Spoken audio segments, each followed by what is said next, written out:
begin with a roll call attendance this evening. Ms. Kozera? Sorry, here. Mr. Little? Here. Dr. Nolish? Here. Ms. Philpott? Here. Mrs. Poniatowski? Here. Mrs. Reed?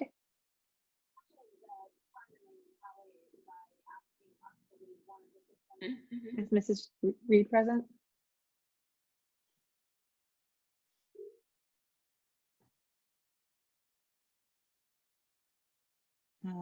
Mrs. Reed, I believe you're muted, but she is here, so I'll continue on.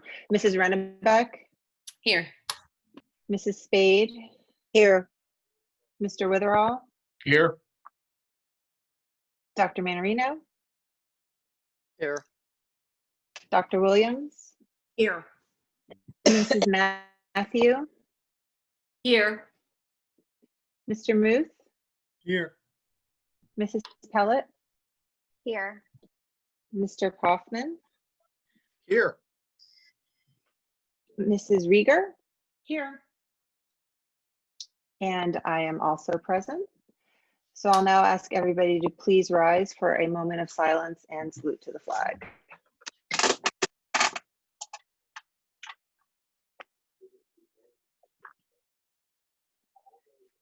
I pledge allegiance to the flag of the United States of America and to the republic for which it stands, one nation, under God, indivisible, with liberty and justice for all.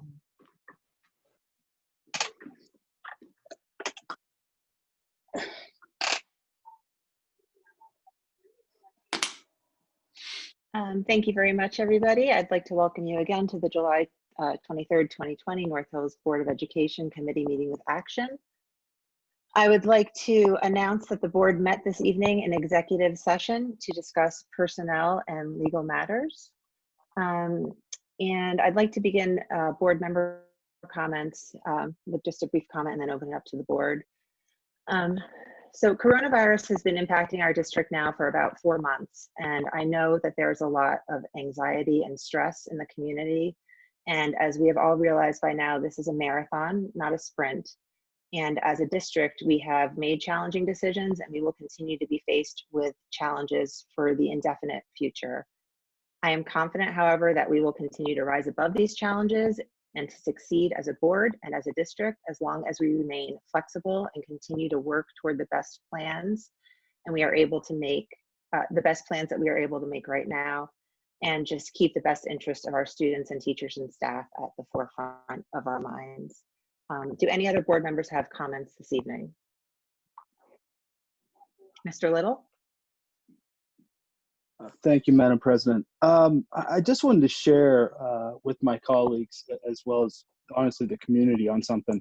About several months ago, at the beginning of this year, we as a board unanimously voted on a resolution requesting charter school funding reform. I wanted to talk about just today, or yesterday actually, Auditor General Eugene D. Pasquale came out with some comments that I think they're incredibly important in relation to that reform, because through his powers, the Auditor General came back with a plea, the same one that we had: fix the broken formula.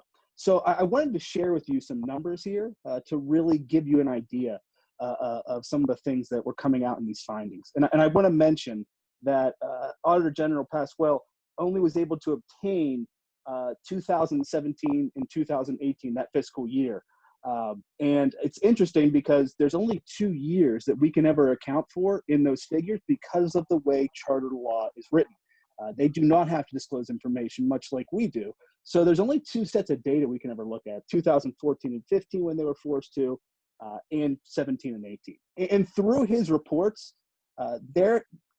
Lincoln Learning Solutions, which is a registered nonprofit that works with such cyber charters such as PA Cyber in Lincoln Park, both which are in Beaver County, they have $81.8 million in reserve funding. $81.8 million sitting in their coffers, right? Not spent on students, just sitting there. Additionally, $822,000 were spent on lobbyists to influence votes that would go ahead and help further their needs. One other piece of data that I found interesting was during the gap they had of data from 2014 and 15 to 2017 and 18, one administrator had a pay increase of 148%. I talk about this so much because we talk about possibilities for our schools. We talk about how much money we lose yearly to cyber charter schools and charter schools, and it was over $1 million, right? And we're seeing where this money is right now, and it's sitting in places like Lincoln Learning Solutions. Dr. Manarino, for full transparency, can you just answer a few quick questions for me? How much does the North Hills School District spend on lobbying? Because they spent $622,000. Zero. Oh, interesting. I think it's very interesting that we see that we're not on the same playing field here. Let's just be honest. And we talk about opportunities for kids. If charter school reform would have happened like we talked about, we talked about $1 million leaving here last year, we may have been able to hire those positions we so desperately wanted. We talked about that we couldn't because of the issues dealing with coronavirus. So why am I talking about this? Because only things can happen through change and action. If you can hear me right now, I challenge you to contact the PA Chair of Education Committee out of the House of Representatives. His name is Mr. Kurt Sonny. Please contact his office at 814-664-9126 and demand that we change this broken funding formula. I yield back to you, Madam Chair. Thank you so much.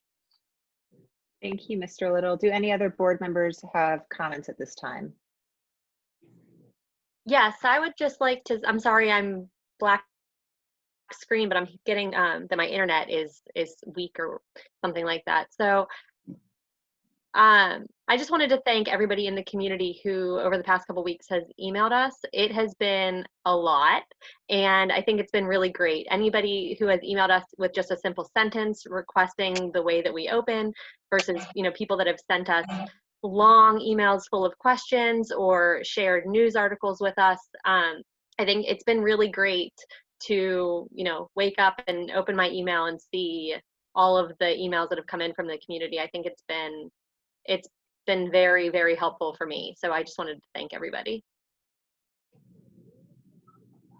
Thank you, Ms. Philpott. Do any other board members have comments at this time? Okay, there being none, we will move on to the next item, which is a request for the board to approve the minutes from the May 21st, 2020 legislative meeting, the June 4th, 2020 committee meeting with action, the June 11th, 2020 legislative meeting, and the June 30th, 2020 continuation of the June 11th, 2020 meeting for the attached. So I would like to make a motion that the board approve those minutes. I'll second that. D. Spade. Any discussion? Okay, we will proceed with a roll call vote then. Ms. Kozera? Aye. Mr. Little? Aye. Dr. Nolish? Aye. Ms. Philpott? Aye. Mrs. Poniatowski? Aye. Mrs. Reed? Yes. Mrs. Rennebeck? Aye. Mrs. Spade? Yes. And I also vote aye. Thank you very much. We'll next move on to the superintendent's report. Thank you. I'm going to share my screen tonight. My superintendent's report is actually about the phased reopening. I felt it would be best if we talked about the phased reopening plan, the health and safety plan, and the operational model in the superintendent's report, so that if there are public comments on it or questions, then we could do this first, followed by the public comments, which is next on the agenda. So I'm going to share my screen, and the superintendent's report is going to be focused on that tonight.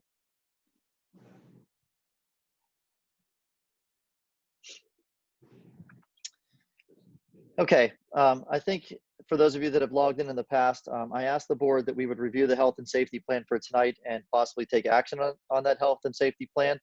The health and safety plan is something that we need to deliver to the governor's office before we begin instruction. And this basically lays out what the school would look like, what parameters we would have to take in order to keep everybody healthy and safe.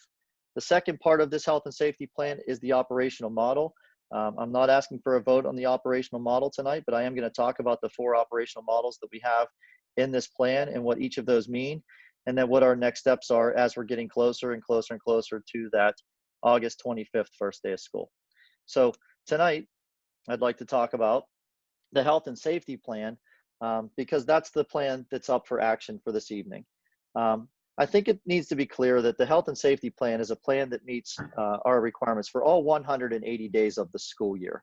And so if you reviewed the plan, it talked about what we do in green and what we would do in yellow. And it talked a lot about how we would go through the cleaning and sanitizing, health and hygiene, physical distancing, and those types of things that would exist in our school. And I want to make sure that everybody is focused on the fact that this is not just about August 25th, but this is about August 25th through May 30th. And that we have to have a plan for 180 days and be able to move in and out of these operational models as we see fit based upon what's happening with the virus in our community. So the operational models are going to be a traditional model, a blended model, a hybrid model, or a virtual model. And again, I'm going to discuss those in greater detail a little bit later. But these health and safety guidelines have to be approved before any in-person instruction can happen. And I think you know from listening to any of these in the past that there is instruction, in-person instruction in traditional, blended, and hybrid. In-person instruction is going to require us to have cleaning and sanitizing protocols, health and good hygiene, physical distancing and face masks, monitoring student and staff health, and transportation are the 5 major parts of the health and safety plan that we'll have laid out tonight. I went over this in pretty good detail on June 30th. Much of that plan is unchanged. We added a blended model. We changed a few things inside of the models. And if you want to see a detailed of that presentation, it's still available on our website, and that is the link. But at the same time, I'm going to go over quite a bit of that tonight as well. One of the things that did change, if you recall from my June 30th presentation, was that there was no relief for the 180-day and 990 hour requirement from the state. And that was a major problem for us because without the state waiving that like they did in March, April, and May, there was no way that we could make any school year happen appropriately because we would never be able to meet the hour requirement. Our calendar is laid out for 180 days, and so that's not a problem. But what would become a problem is the ability to meet the 900 or the 990 hours in the virtual, the hybrid, or the blended model. That has changed. On July 2nd, the governor gave us some directives that we can meet the day and hour requirements using remote, hybrid, and blended learning opportunities for the 2021 school year, as long as students are engaged in 180 days of instruction as defined by our school calendar. And as I said, our school calendar is 180 school days. When you look at the operational models, as I've gone over in the past, traditional, I believe we all know that traditional is a total reopen for students and staff. It is in-person teaching and learning 5 days a week. And this is what school looks like in the model that we all know is a traditional model. We came out with a blended model that will reopen for students using a combination of in-person and virtual instruction, and that'll be based upon a student's grade level. Again, I'll go over that a little bit in greater detail later, but in the blended model, you have our K-8 students going in the morning for in-person instruction and then being involved in virtual instruction in the afternoon. And we're still working on 2 different ideas for the high school, whether it be a hybrid where they come 2 days a week and are virtual 3 days, or if we are able to utilize the middle school cafeteria, we could utilize our high school students in session in a traditional everyday in-person model in our blended plan. We also have a hybrid plan that would reopen for students to attend schools 2 days a week in person and 3 days virtually. And in this plan, students would be divided into 2 groups based upon their last name. And then we have a virtual plan that is 100% virtual teaching and learning. In the past, I didn't speak a lot about the virtual plan. I'm going to speak much more in detail tonight about what a virtual plan would look like, because I can assure you it is not the virtual plan that we had in place in March, April, and May when we were pushed into a pandemic with literally 72 hours of notice that we were going to have to build a virtual model. So I'm going to focus on that tonight in this presentation. I think we know the colors that Allegheny County, or that the governor has placed us in, and we have, you know, when the county is in green, the district is permitted to operate a traditional, a blended, a hybrid, or a virtual. If Allegheny County will be placed into yellow by the governor's office, at that point, based upon the parameters of yellow, the district could only operate a blended, a hybrid, or a virtual. And if Allegheny County would be placed into the red phase, at that point, the district would only be able to operate in a virtual environment. And I think we all know that at this point, Allegheny County is in green, although our numbers are going up, and it's not a good thing here for our community. But we have the choice of traditional, blended, hybrid, or virtual because our county is green. So what I want to do over the next several slides is really talk about what's in the health and safety plan, because as I mentioned already, the health and safety plan is what I'm asking the board to approve for tonight. So I am going to go into some of the details of it, and you will be able to see that in this health and safety plan that there are just some things that the district cannot do. And I'm going to get to some of those things, but I can tell you that there's no way in any of our cafeterias we can get students 6 feet apart from each other.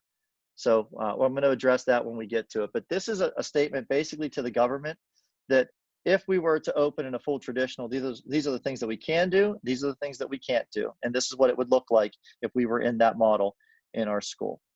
So what we have at the beginning of this health and safety plan is cleaning and sanitizing, and it talks about an increased daily cleaning and sanitizing of all buildings and spaces.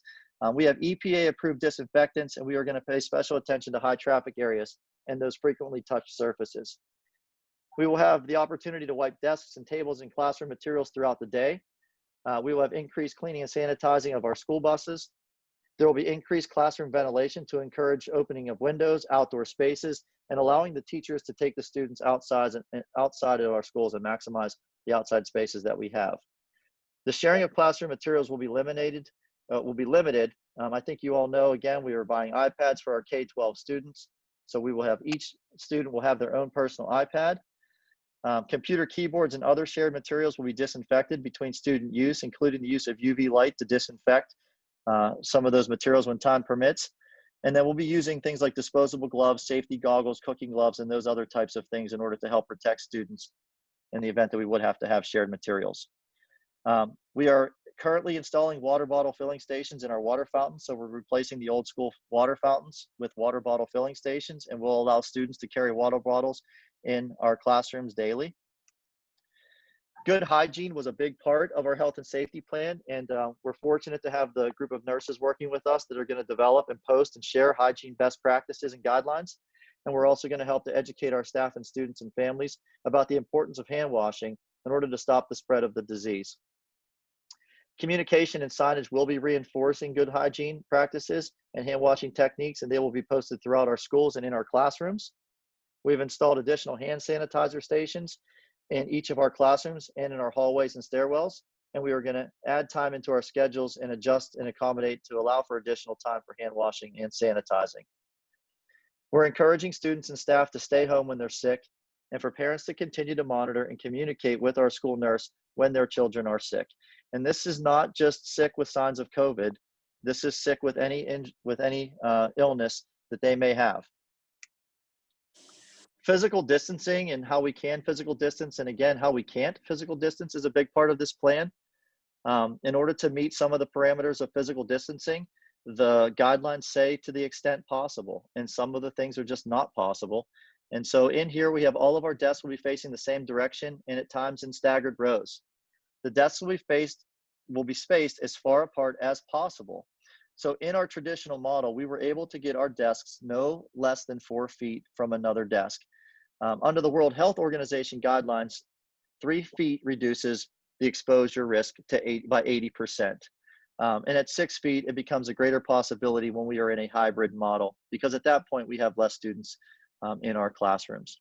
We will be removing all unnecessary furniture and area rugs. Most of our shared spaces have been eliminated. Most of our tables have been replaced with desks.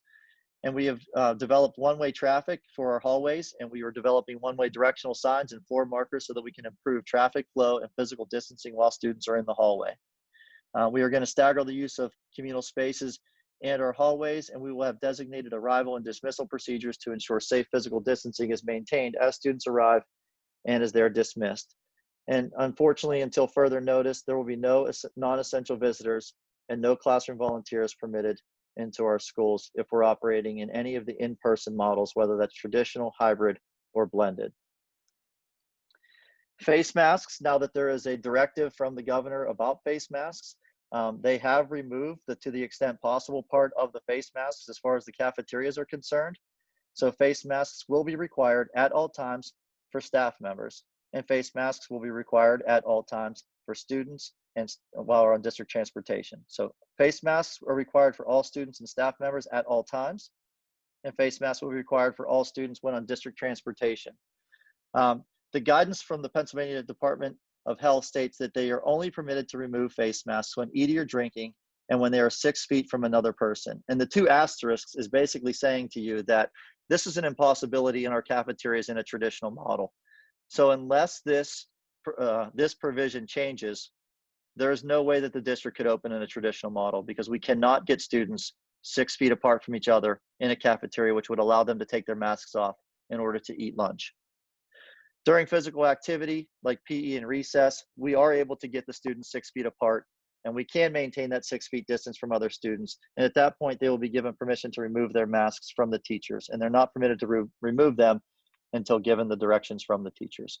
So again, these are some of the things that we can't do as we're looking to put this plan together. And the cafeteria is a real challenge for us in a traditional model whenever the current state mandate is that all students must have masks on at all times, including the cafeteria, unless they're outside of 6 feet from another person.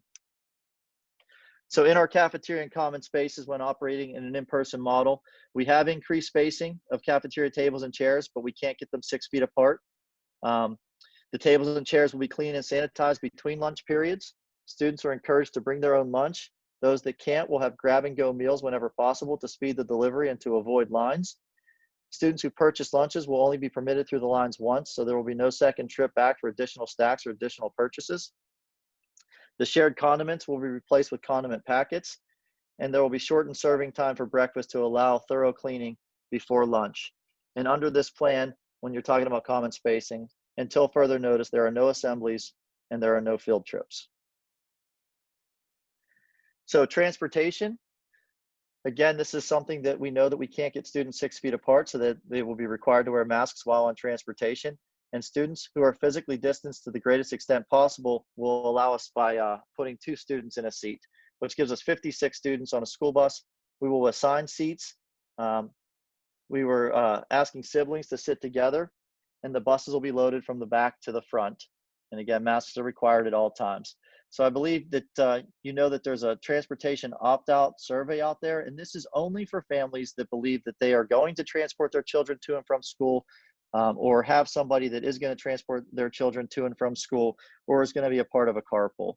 If you are not sure or you are not able to, just simply don't fill out the forms. We will provide transportation. We are prepared to provide transportation for 100% of our students, and that is not an issue. But in the survey at the beginning, there was an indication that parents would be willing to transport their children in order to reduce the number of students on school buses, and which is the reason for this opt-out request. So you will have to commit for the full year. And this is to say that you provide transportation both to and from school, regardless of the district's operating model, whether that is blended, hybrid, or traditional. So again, if you're not sure, don't opt out. Transportation will be provided for all students who have not opted out of the transportation model. The next part is about monitoring student and staff health.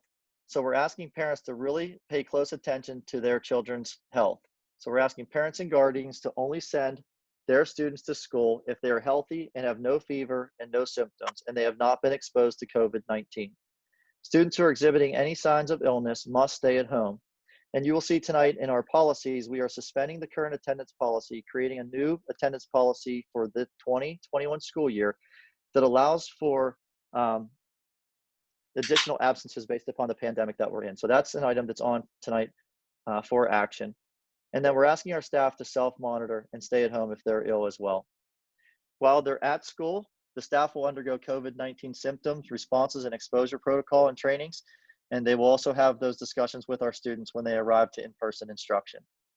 And students and staff with symptoms must report immediately to the health office, where they will be isolated and evaluated by a nurse.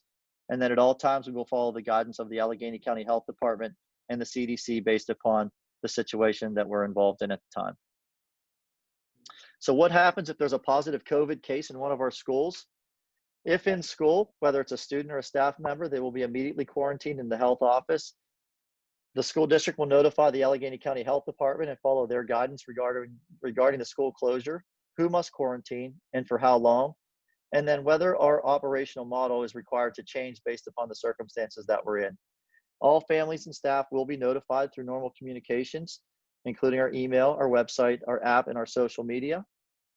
And if there's a positive COVID case at home, where a student or a staff member or someone in the student or staff member's household comes down with the disease, we're asking you to contact my office so that I can take the actions necessary to notify the health department, and then again, follow their guidance and guidelines. And once again, all families and staff will be notified through normal communication means, including email, district website, the app, and social media. So that's the health and safety portion of what's being approved tonight. Again, this is the document that must be submitted to the state in order for us to begin school. And it's basically an outline to the state about what we can and can't do based upon how our district operates when it comes to any of those in-person models that we have in front of you right now.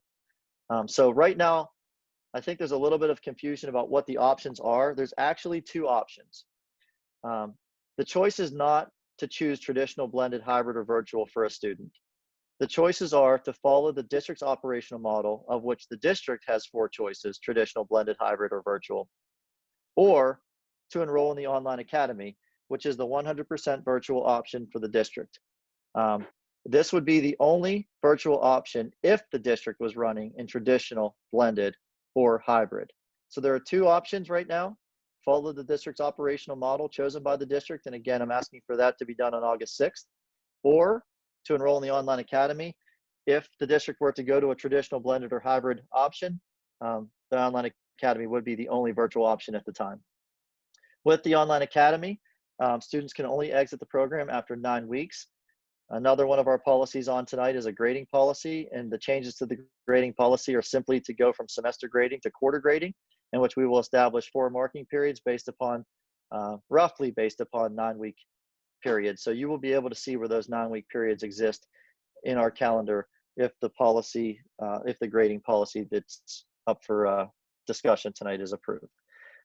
Enrollment is strongly requested into the online academy by August 10th so that we can make the appropriate adjustments and changes needed to appropriately staff the online academy and any of the operational models that we will be having for the district. So there are 2 choices: follow the operational model of the district that is traditional, blended, hybrid, or virtual based upon, again, the situations that we may be in, or enroll in our online academy, which is the only full virtual option if the district is operating in any in-person model. If you'd like more information about the online academy, you can certainly visit our website. There are frequently asked questions. There's an overview video, and we had some virtual question and answer sessions this week, and the recordings of those sessions are available. And at any time, you can simply call Dr. Williams' office. She's in charge of the online academy, and she would be happy to talk to any of you about any of your questions about the online academy or help you to make the right decision for your children. What I want to do tonight is I want to talk about our operational models again, so that we can have a clear understanding of them. And I want to begin with the virtual model because I haven't spent a lot of time talking about the virtual model in the last 2 presentations that I've done. So I want to talk about that tonight because our virtual instruction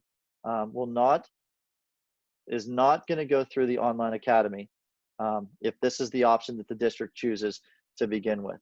The teachers will use Google Classroom, Zoom, and other platforms designed by the district and their teacher. This virtual instruction will not look like it did in the spring of 2020. As I've said already once tonight, we had 72 hours to pull together a virtual environment for 100% of our teachers and 100% of our students. And I think we did a tremendous job. And we were working in unprecedented circumstances, really with no idea of how long we were going to have to be in this situation. And I think what we did through the spring was an incredible feat. And we did some pretty amazing things together as teachers and students. But now we have a little bit of time to think about what virtual might look like differently as we get to August 25th. And so our virtual instruction for this model would include live lessons and would include opportunities for students to connect to each other and connect to teachers. There will be multiple engagement opportunities. There will be real-time assessments, and this will utilize set class times and schedules, which was not something that we had in the spring. So this would look a little bit more like a remote learning And the example that I can use as a former high school social studies teacher is that if you had me for high school social studies and my class began at 8 o'clock, that's what time you would have to log into my live lessons and my live interactions, just as if we were in the same classroom in the school. And so that's a little bit of an overview about what the virtual would look like. It is a set class time with set schedules and a set structure. The district is currently working on plans to make recordings of live instruction available in Google Classroom so that students can watch on demand at any time if they're unavailable during the set class time, and they can rewatch at any time if there's further explanation or clarification needed from the lesson. So if you look at our virtual model, it's basically broken into 3 different parts. And so whenever we were in the spring, there was a little bit of synchronous. It was mostly asynchronous and independent. We're going to focus a little bit more attention on the synchronous if we have to go virtual this time. And as I said, there'll be live lessons and connection to students, but our virtual model will be a combination of these 3, where today's lesson might include the live lesson or a discussion from me as the teacher. There may be something recorded that they need to watch or that they can come back and watch at a different time. But at the same time, there might be some self-paced, some assessments or some other work that exists in Google Classroom in order to meet the requirements of today's lesson. So that's what the virtual model will look like if we have to move to a virtual model under these circumstances in the future. And so it'll be a part of each of these 3 components. As I've kind of alluded to already, the hybrid model is the model that divides groups into 2 based upon their last name. This allows us to basically reduce our capacity to 50%. Under this model, we would have students come to school 2 days a week for in-person instruction, and they will be virtual for 3 days. So if you're a group A student, which is the last name A through L, you would be Monday and Tuesday, and then you would engage in virtual instruction Wednesday, Thursday, and Friday. And if you're a group B student, you would have in-person instruction on Thursday and Friday, and would engage in virtual instruction Monday, Tuesday, and Wednesday. The asterisk at the bottom is indicating that we will adjust the schedule on weeks in which there is not a 5-day week based upon holidays and service days or teacher professional development days. So if there's a 4-day week, it would more than likely be Group A would meet Tuesday and Wednesday, and Group B would meet Thursday and Friday. So in the blended model, this was the one that I talked about 2 weeks ago as we added this model into our opportunities for our instructional models. Our K-5 group and our 6 through 8 group would have students attending and receiving in-person instruction daily. So that would be 100% of our students in person receiving live instruction in the morning. They would be dismissed prior to lunch so that they would engage at that point 2 hours of virtual learning in the afternoon at home. The period split for middle school students for in-person instruction on alternate days. So if you're a middle school student, so on a Monday, they would go to periods 1 through 4. On Tuesday, they would go to periods 5 through 9. It's a 9-period day, but one of those periods is lunch. And so as a 6th grader, for example, they eat 6th period lunch. So the 6th grade student would have period 5, 7, 8, 9 on that day that they were in person. And then they would go home and do the other 2 hours of their work at home. And then there's 2 options for the high school under a blended model. Option 1 would be to run the district's hybrid model. So then this would be that the district is operating at 50% capacity and the students are in school 2 days a week. Or if we utilize the middle school cafeteria, we could then have the high school at a full traditional model where 100% of the students would attend school every day in this blended model. And we would have students assigned to cafeteria A, cafeteria B, and to the middle school cafeteria so that we could spread the students out at lunchtime. So in the hybrid model and the blended model, virtual instruction is a mix of asynchronous learning, which is the on-demand videos where students can watch at any time with flexible class time and no live interaction or engagement. And at the same time, you have independent learning or self-paced assessment where your assessments and feedback gives you a flexible opportunity to do your work. So a lot of our questions is why live virtual instruction is not possible in hybrid and blended. We had a lot of conversations about this, and truthfully, it seems like it can work on paper, but when you think about how this could work in practice, it's just not possible to be able to deliver in-person instruction in the classroom while synchronously dealing with a live stream to students who are not in the classroom. It would require our teachers to manage 2 separate platforms in 2 different areas, and we just believe that it's an impossibility. So it's not something that we've even attempted to look into at this time. So the technology exists, sure, but it just doesn't seem feasible that this isn't even able to be a possibility in the blended or the hybrid model. I think it takes away from both groups, and I think it takes our teacher and asks them to look at two different platforms and try to focus on two different groups at the same time. And I just can't see how it's possible for them to give their attention to two groups in two different locations. So we've abandoned any sort of live or virtual instruction in a hybrid or a blended model for this time. Live instruction in these models will occur when the students are physically present in the classroom. And that, again, would give the teachers the opportunity to focus 100% of their attention on that live instruction for the students that are in front of them.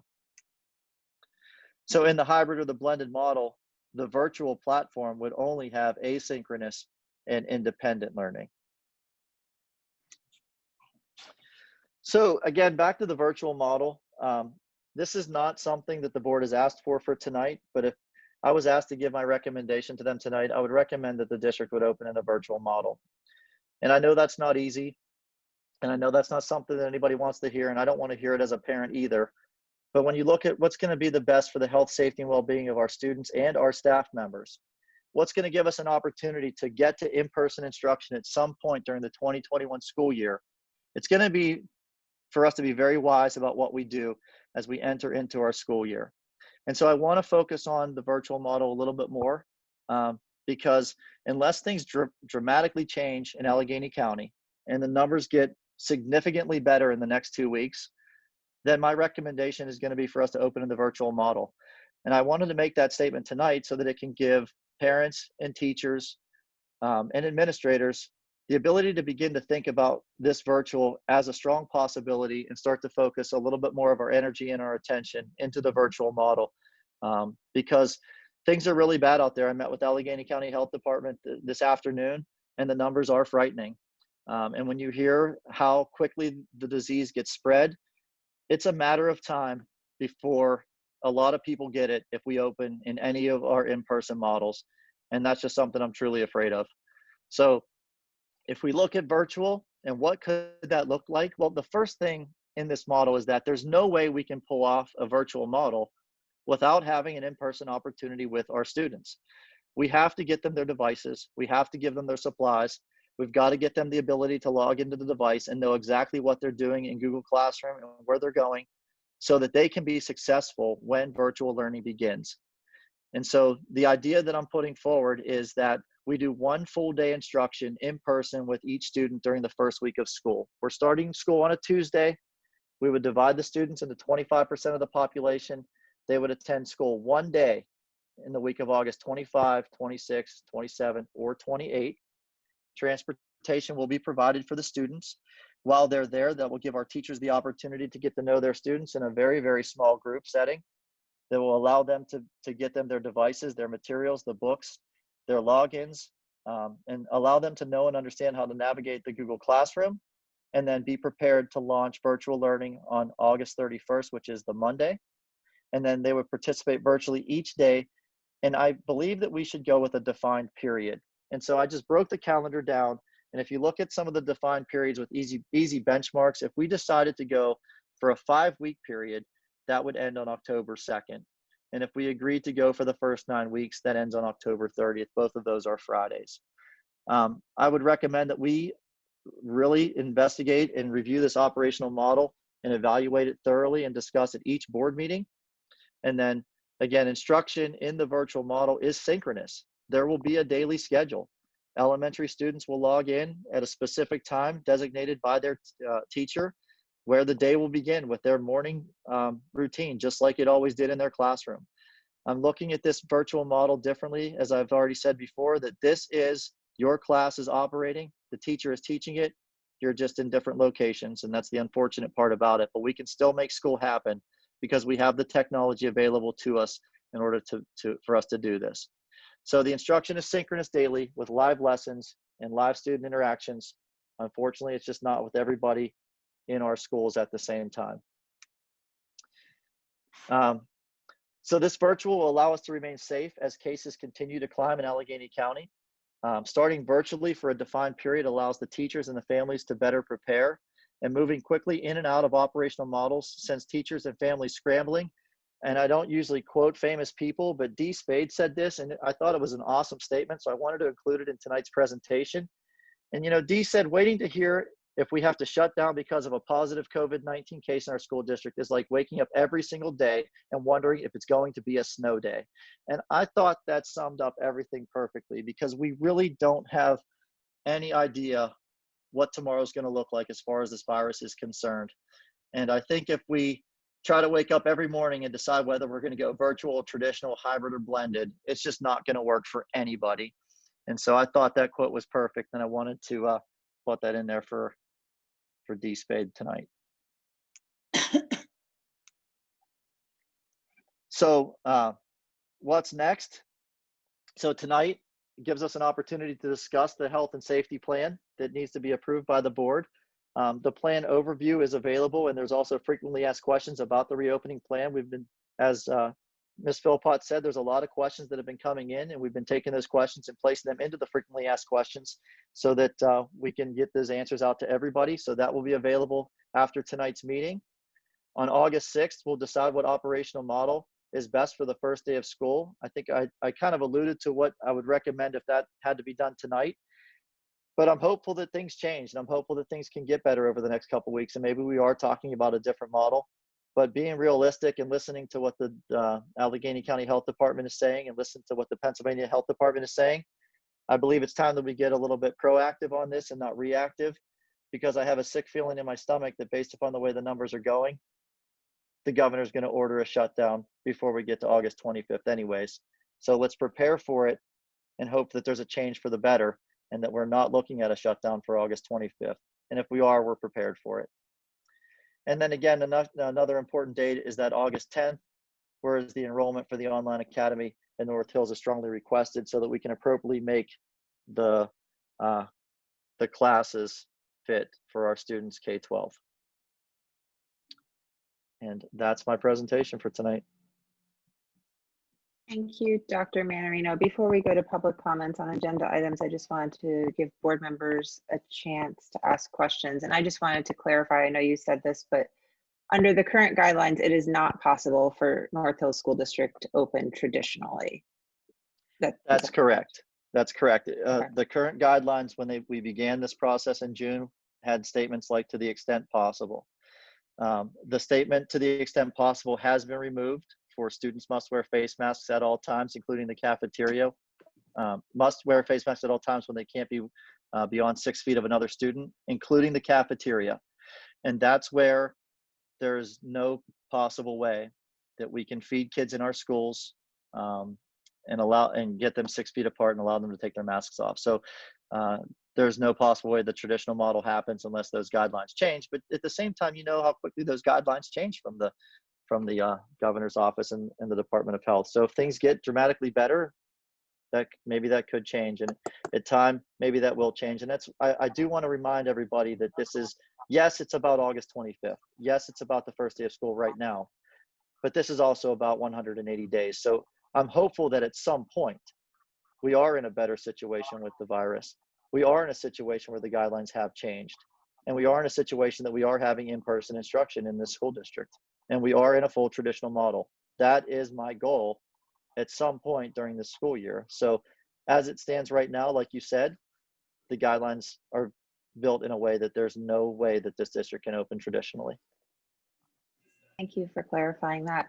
Do any other board members have any questions about the presentation before I open it up to public comments and questions? Ms. Philpott? Can you just let me know if my voice lags, and I'll turn my video off if it does? Am I okay? You seem okay-ish. Okay. Yeah. I have a list of random questions. So the first one is, if we go virtual and if parents don't even want their kids to attend that one day to pick up materials, could parents pick them up, or how could that work if they don't even want their kids to attend that one day? Yeah, we're going to have to find a way to get the materials to parents. I'm not opposed to us working out some system as long as we know that the students are able to navigate the Google Classroom, know how to log in, know how to do those things. Before I left today, I asked Dave Charles to think about that, because we also have to think about students who don't come and that we weren't notified of on those 4 days, and how we get the materials to them. So we will have a plan in place in order to get the materials to the families. I'm not opposed to us having evening events or something like that in order for parents to come and get them rather than bring their children. I'm hopeful that those days that we do have the face-to-face does give us an opportunity to get to know the teacher and give them an opportunity to engage before they just meet each other, on Zoom and virtually, which is why I sort of wanted to do it that way also. But yes, the answer to your question is yes. We can always find a way to get materials to parents, to get them the information that they need in order to appropriately log in to be successful. I'm just hopeful that if that is the case, that we have to do it before August 31st, because that's the day that we're going to launch. Okay. The blended model, one of the things that popped into my head when I looked at it was specifically for kindergartners, let's say at McIntyre. So they'd probably be eating breakfast at 8 o'clock, and then by the time my kids would have gotten home, it would have been like 1:30, 1:45. Are we planning in that model for a morning snack for these kids? And if so, how? Or is that something we just wouldn't be able to do? That's a long time for little ones. We probably wouldn't be able to do it. So they'll be in school for 3.5 hours in the model. Okay. We had a student, a high school student, email us, and he was saying that in any sort of virtual model that we would do, that his iPad can't run the software that he needs for his engineering course. So I'm just curious, how many courses are we talking about that can't work on the iPad, and what can kids do about that? I mean, I guess the first is if that's an accurate statement. Sorry, no, I can answer that question. We fielded that same response request last year. We're able to use different apps and things such as that we would have to explore, would have to give teachers obviously notice to look at those different things and see what that would need to look like. The other piece of that is there's other elements of the curriculum that we can be taught. It might just look a little bit different. So we would have to sit down and talk with the teachers and find out what apps and different things that we can use. Same thing we did the last 9 weeks. We did the same thing. We asked teachers to look for different apps that they could use to deliver instruction. So we will look into all those features. We'll work very carefully with the teachers in the building administration. And I feel very comfortable we will be able to come up with a solution that we're still delivering in a virtual model, a very quality, robust educational experience. Couple parents wrote us curious if we have thought about an inequity of the hybrid model with kids that would go on Thursday and Friday not getting that weekend to catch up on their virtual work before they had to go into class. I hadn't even thought about that. What do you all think? Excuse You broke me, up. talking about that, we should be talking about the virtual, which is what Dr. Manarino is going to recommend. And we put all our time and effort into making it better. Improve it. You're going to be discussing areas that we're not even discussing putting the children in. So it's wrong. We're wasting time. I'm completely fine if we want to just focus on virtual. But I mean, we're not going to vote on that till the 6th. So I was just asking questions about all the models that are in the plan. So here's the trouble that I have with the hybrid and the blended. Just to be blunt, honest, and upfront with everybody, they all look great on paper. We've never tried them. I don't even know where the roadblocks are, the pitfalls. Again, it's one of those things that we've tried to think through everything that could be a roadblock or a problem, but we've never put it in practice. So I don't know where they are, and I don't know what would be better in this situation. Maybe it would be better if if you did AA virtual, BB the weekend, BB virtual, AA. So again, this is just things that all of us in education and talk to the Allegheny County superintendents that are thinking about the same type of things and doing different hybrid and blended models. Nobody's ever done them. They are all just ideas that we're kind of pulling together to do to do whatever we can to get students in-person instruction and to find a way to make education the best we possibly can under these circumstances, knowing that we can't put 100% of them in the building at one time. And that was really what those plans are about. So how can we reduce capacity and be successful? It's really hard, and it's never been done. And that's where it's difficult to answer. Like, I sat here in silence when you asked your question, because I don't know is the answer at this point. And I hate to be in that situation, but I don't know. It might be great to give them 2 days in and a couple of days off and then launch virtual. It might be better for them. It might be worse. But to be honest with you, I don't know. Can I, real quick question. We mentioned an FAQ document that was going to be released, correct? Yes. I'd imagine Ms. Philpott mentioned that there were a lot of questions. I certainly saw that through our emails. I'd imagine we're going to address a lot of those probably through the FAQ, release that so that it's one individual dedicated document to answer a lot of those questions. Would that be fair to say? That's correct. Okay. Okay. Do any other board, I'm sorry, I'm trying to move this along and be cognizant of the 85 people we have that might be waiting to ask questions of us also. Do we have any other board members that have any questions about the presentation before I move to that? Ms. Kozera?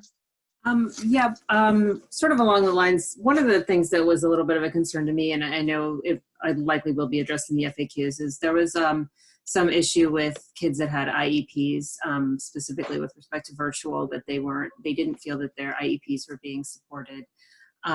And I had talked to Dr. Bazilla a little bit about this, and maybe Dr. Manarino or Dr. Williams, one of you can kind of talk about that, because that is a concern for me. I mean, there's a lot of inequity concerns when we're talking about everybody, learning from home, but that one's something I thought we should specifically address in this form, and that wasn't in the presentation.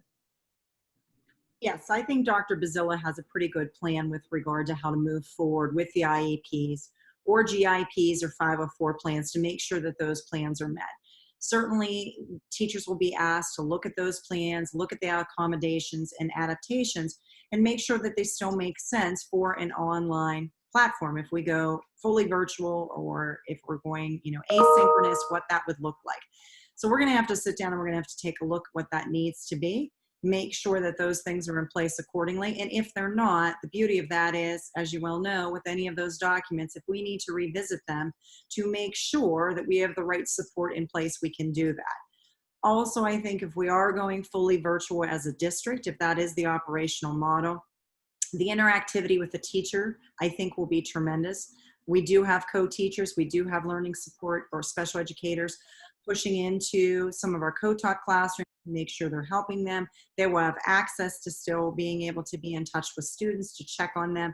I think it kind of changes and shifts that dynamic with the live lessons from what it looked like obviously earlier this spring. And I think that's a key component of that. So I feel very comfortable based on, as you said, Ms. Kozera, the different conversations that we have with Dr. Bazilla, that she has a pretty good handle. And certainly we can add more specifics to that through the FAQs and add some more pieces to that. But we are very aware of that. And I think the level of support, because it's going to look different, should change tremendously to alleviate student and parent concerns. Mm-hmm. Okay, thanks very much for addressing that. I think Mrs. Rennebeck had a question. Yeah, and to that point also, those who aren't officially categorized with needs for IEP, but just struggle traditionally or need that extra help, whether it be homework club, need for paraprofessionals, need for any kind of extra assistance. Listen, none of us want to compare, and we understand we reacted to a pandemic, so we can't compare what the last few weeks or months of school was. However, human nature is to do so because that's all we know from a virtual standpoint. So if you look at how people have reacted to what the learning was like, it's easy to just be human and make that comparison. So I would assume that would also be taken into consideration. And on the other part of the spectrum, those children who do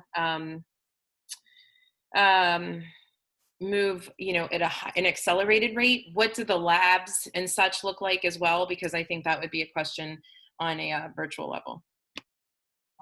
We did Beth, have, you want to? Yep. believe Keep it or going. not, yeah, sorry.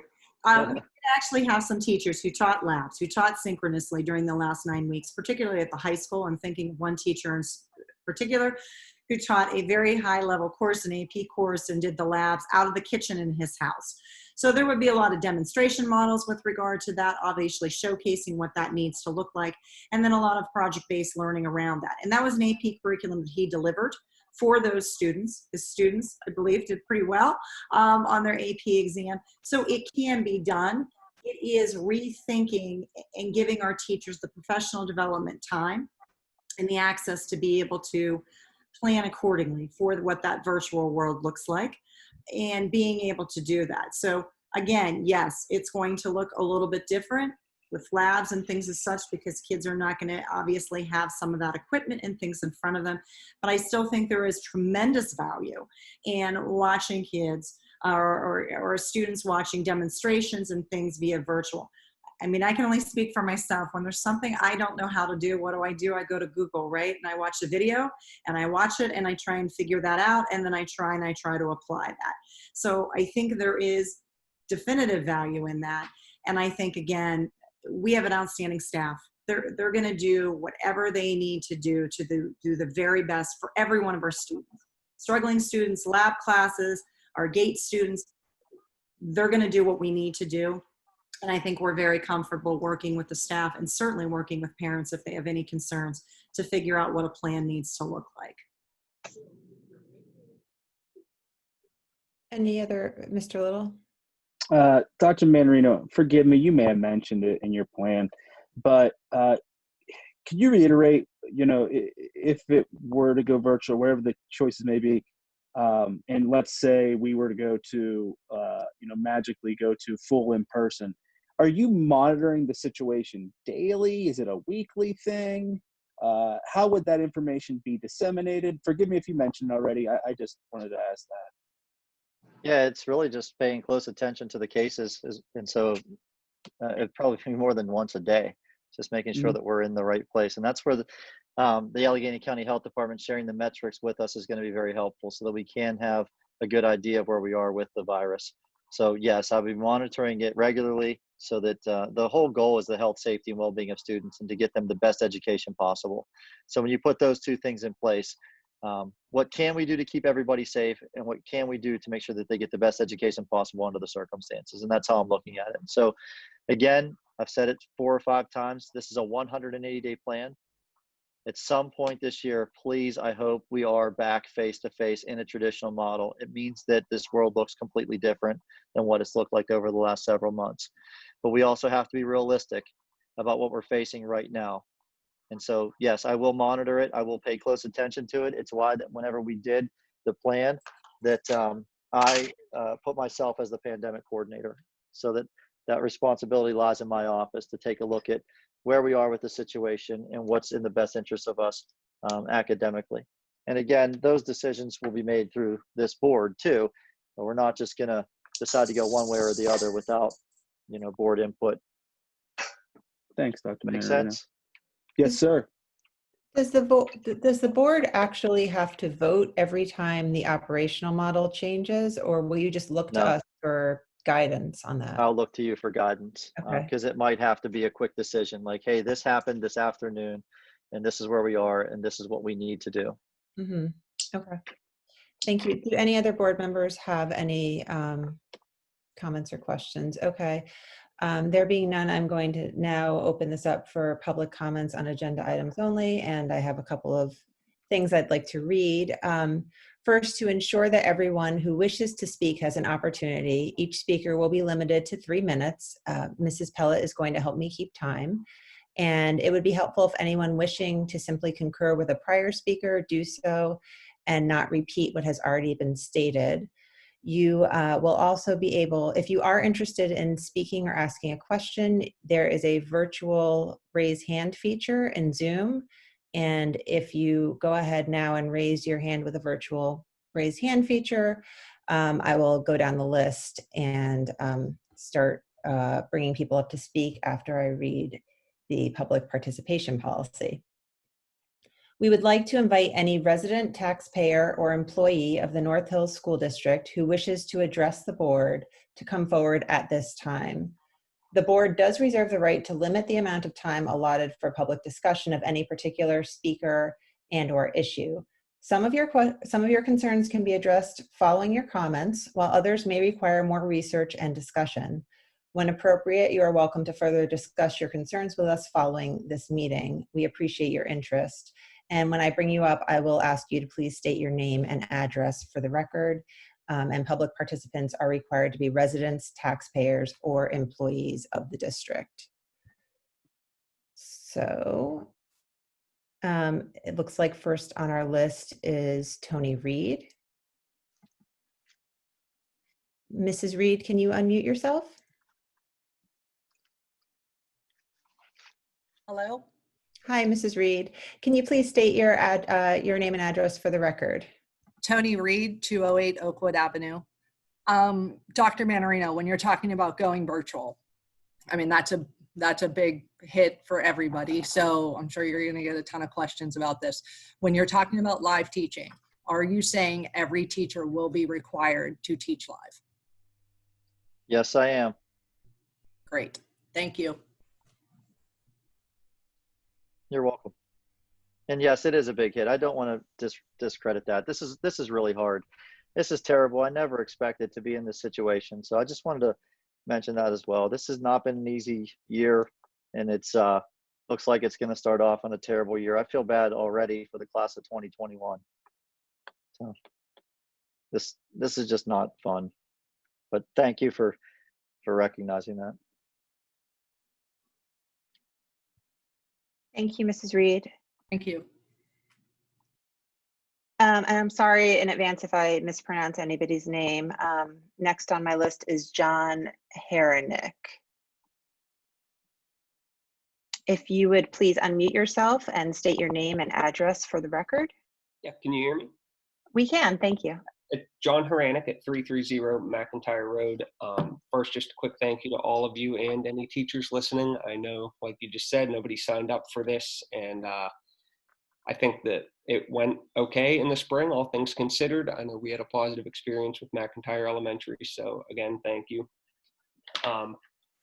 Just to express some concern about the blended model and the logistics for the parents. I'm sure that goes without saying, but not everyone is able to pick up around lunchtime and continue with virtual for a couple hours thereafter. But again, I'm sure you're aware of that challenge already. The other thing was Dr. Manarino made a quote about the snow day. I heard a similar quote that if the school is on fire, you don't send the kids back until the fire is out. I'm sure you probably saw that also, but that does have some bearing. So the question that we logged in to ask was about masks in any sort of blended hybrid or traditional model when we do go back. I assume they'll be allowing exceptions, medical exceptions, anxiety exceptions. The question is, will parents be notified if a student in their student's class or in their child's class will not be wearing a mask? Will we know that our child will be sharing a space with a kid who does not have a mask? Yeah, there is a specific spot in our plan about masks and about medical exemptions to masks, and it would be handled through a building service plan, and that not all accommodations may be able to be done, and that the online academy may have to be an option under those building service plans. So our goal, first and foremost, is for everybody to wear masks for the health and safety of everybody, but at the same time, understanding that may be a problem for the person, and that we will work with through our building principals, our social workers, our counselors to make sure that we have a plan that's appropriate. And then if that plan is that the child will be in the classroom without a mask, then yes, I would have no reservations notifying the parents. But if you read through the language, it's not just masks, it's face coverings, which would then include the shield. So hopefully if the mask was a problem, that we could at least have a shield to cover the face. And I know that's also not the most comfortable thing on the planet, but I think that we need to realize that we're doing this to protect ourselves, and most importantly at this time, to protect the teachers.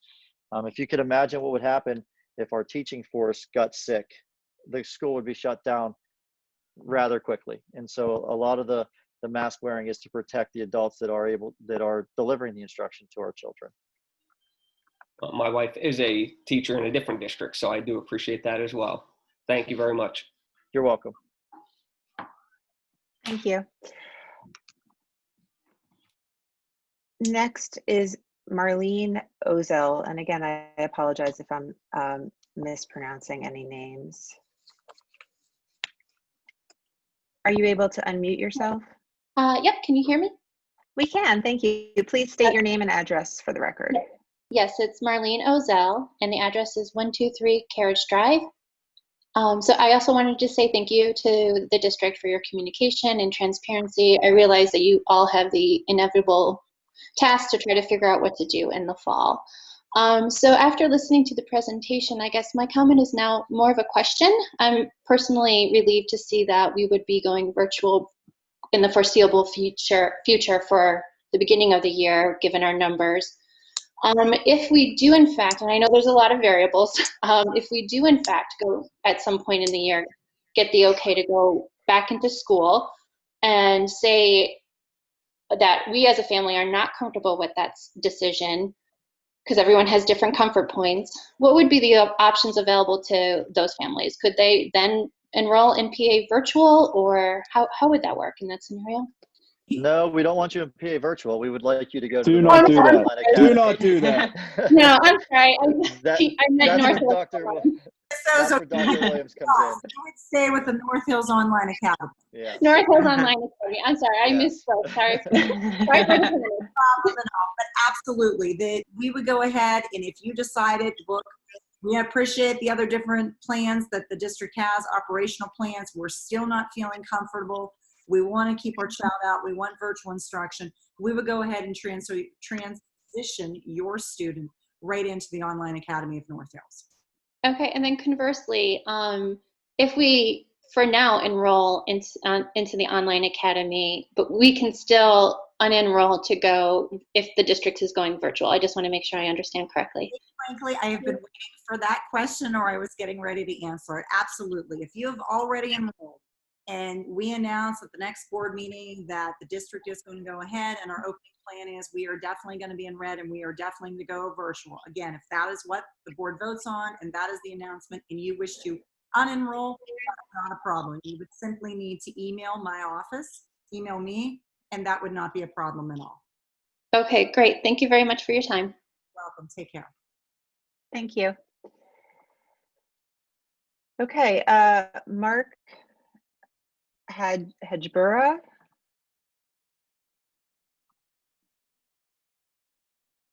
Oops. Hi, if you don't mind unmuting yourself and stating your name and address for the record, please.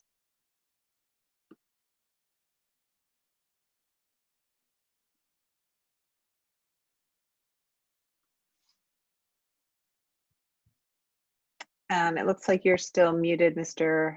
Okay, how about now? There you go. We can hear you. Okay, it's Mark Caburo, 115 Sprucewood Drive. So I guess, as previously stated, we're not going to be opening in a 5-day-a-week in school. It's going to be virtual. That sounds really what it's going to be like, right? It's not possible. Yeah. Unfortunately, under the circumstances we're in right now, as I said, if the board asked me to make a recommendation today, that would be my recommendation today. But we do have 2 weeks, and we can be hopeful that some of the mitigation efforts that we're taking in Allegheny County send the numbers in a different direction, and then we could be talking about at least some part of an in-person instruction to open the doors. But if we're in the situation that we're in like we are now, it's not possible. I think the numbers are too high. I see. Now, I barely could find somebody. We're essential employees here. She's a nurse. I'm a truck driver. I had a really hard time getting somebody in here when everything closed back in March. And is there any resources available to me that I could maybe find somebody to be in here? Any resources, like from any volunteers that might want to come in here, or because if we're going to go to this, I guess it's 2 days a week. Yeah, I don't really have anybody that could be here at noon or 1 o'clock, even the 2 days. And then of course, there would be the other 3 days that would have to be filled. That's a really good question. It's something that maybe we could look to help find, whether it would be churches or some of the community centers or some of the parts of our community that would be able to help out in this unfortunate situation. But I know that this is extremely difficult for families in the community. And I know a lot of people are in your situation where you have two working parents or you have a single parent that is working, and it's going to be difficult for the child care portion of this. There's no doubt about it. So let me see if we can contact some of our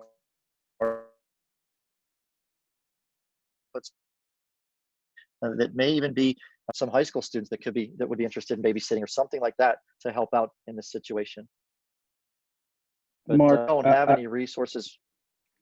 That would be great. The person that I had, I did secure, but she's going back to work full time because, even though, schools are opening now, or will open in about a month here, I guess. It'll be starting in a month, but she's going to be going back to work full time, and she's a student herself. So that was the only person I could find, and I was just lucky to get her. So I guess that's it. Mark, I just wanted to say, I hear you. I grew up single parent. My mother worked odd hours, wasn't around a lot. And that's one big thing I struggle with. And I just wanted to say, I hear you. And I thank you for making those comments. I get it. You're welcome. Thank you. Thank you. Okay, next we have Barbara Dreves. Again, I'm sorry if I am mispronouncing names here.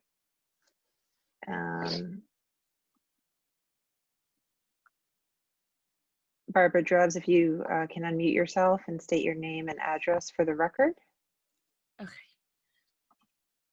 Yes, my name is Barbara Dreves, 106 Hidden Valley Drive, Pittsburgh, 15237, of course. Sorry. No worries. I have a child going into middle school and I've got a child going into high school. Obviously, both of them have not been to those new buildings yet. I understand we're talking about virtual, but like even that first day, if they go to school for that first day to go get their iPad, they're not going to know like where they're going, anything about the school. Are we going to be or even whenever we stop doing virtual, what's the plan of getting kids kind of into the schools and acclimated to the buildings, because they normally would be allowed a tour? We are looking right now to determine how we can do some student orientations prior to the start of school. We are looking at that. Obviously, it would be a much more modified version of what we would traditionally do for students entering into a new class building. That is first and foremost. Having said that, let's say that we do end up opening virtual and we do this for the first 4.5 weeks, as was mentioned in Dr. Manarino's presentation, and then we come back to in-person instruction. What does that look like? It's going to look like the traditional first week of school at any building, where you are going to have students coming in, they're going to have their schedule in front of them or on their iPad, and they're going to say, I don't know where I go, here's what this teacher is, how can you help me get there? We see that the first week of school, regardless of how many tours or orientations that we've done with students. We, again, cannot give enough praise to our teachers. They're very accustomed to that, to new students being in the building and how to address and answer that. That is something that we do have on the plan, making sure that we would be, obviously, as always, highly visible, very much there to help students feel a little bit more acclimated. And if we felt necessary, and if it was safe to do so, that we had to have an evening acclimation, we could look at that as well. My other question was, or my other comment to the gentleman that asked about, people getting help to watch his kids. I had an idea that like I get 5 like-minded parents who have, that do the masking, and we all know that they're following the rules, and that we get 5 kids together, and then every day we would switch to different houses. So like on Monday they would come to my house, and then on Tuesday they would go to somebody else's house, and preferably each parent would be kind of really good at a different subject. Would be my thought and hope. Yeah. Now my son has leukemia, so we're in a whole different ballgame. But that might be something that people might be able to explore. And I was thinking that maybe the school district could somewhat help parents figure out who's in their kids' classes to know, okay, oh, we're all going to do, here's the online academy. Dr. Williams, we talk a lot. I've asked a lot of questions. To say, here are the kids that are doing online academy for 6th grade. Who can I choose from, or who would be in my kid's classroom? And that way too, the kids can kind of help each other learn, and to help each other, parents can helping the parents so that they're only having one day where they have kids, granted 5 as opposed to 1, but kind of help people organize and get community help. It's certainly going to take I a think that's a village. great idea. Okay. Thank you. And thank you for Thank you. everybody. Yeah, thank you very much. Thank you. Thank you very much. Okay, we have one more guest, or 2 more now. Sean Nocera, I'm going to bring you up to speak. If you could please unmute yourself and state your name and address for the record. Yeah, Sean Nocera, 1805 Thornwood Court, Pittsburgh, PA. And I'm 100% pretty much opposed to the virtual online learning. I had a younger daughter in kindergarten this year, and her school year, of course, was cut short. And I think it's very difficult on these younger children when it's done virtually. They're losing essential skills, basically, that they should be gaining in school. But there's no discussion of any catch-up plan. How are we going to get these students up to speed? Because my fear is 5 or 10 years from now, when these students hit high school, they're going to be labeled as the COVID kids, the ones starting kindergarten and 1st grade. And those teachers will just be like, oh yeah, they're not maybe up to snuff on their reading skills or their math because they're the COVID kids. What is going to be put in place to ensure that these children get the adequate education? Because they weren't getting it, and you even acknowledged that earlier, that your virtual was sort of inadequate. I don't know how you're going to make it more adequate and get these kids up to speed when they're doing virtual. This is a conversation that every school district has been having. I meet regularly with the assistant superintendents along the district from Allegheny County.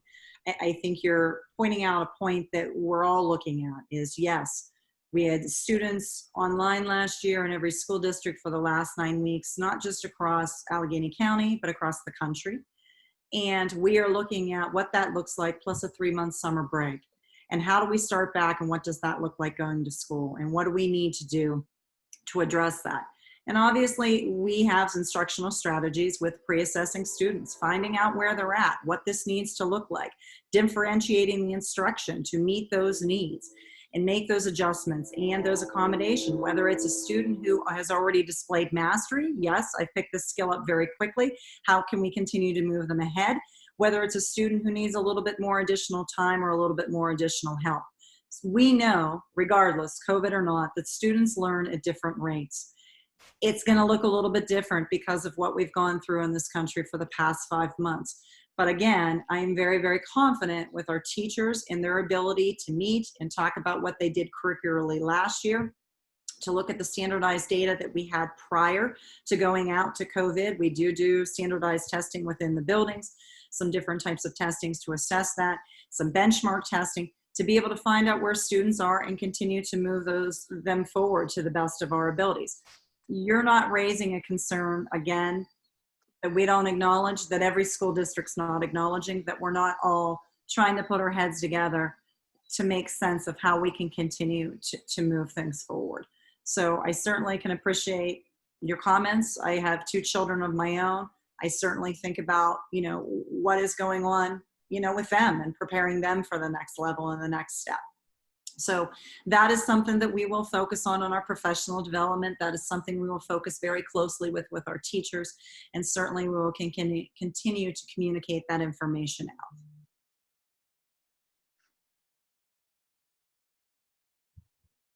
out. Thank you. Next, I'm going to bring up Brandon Atwood.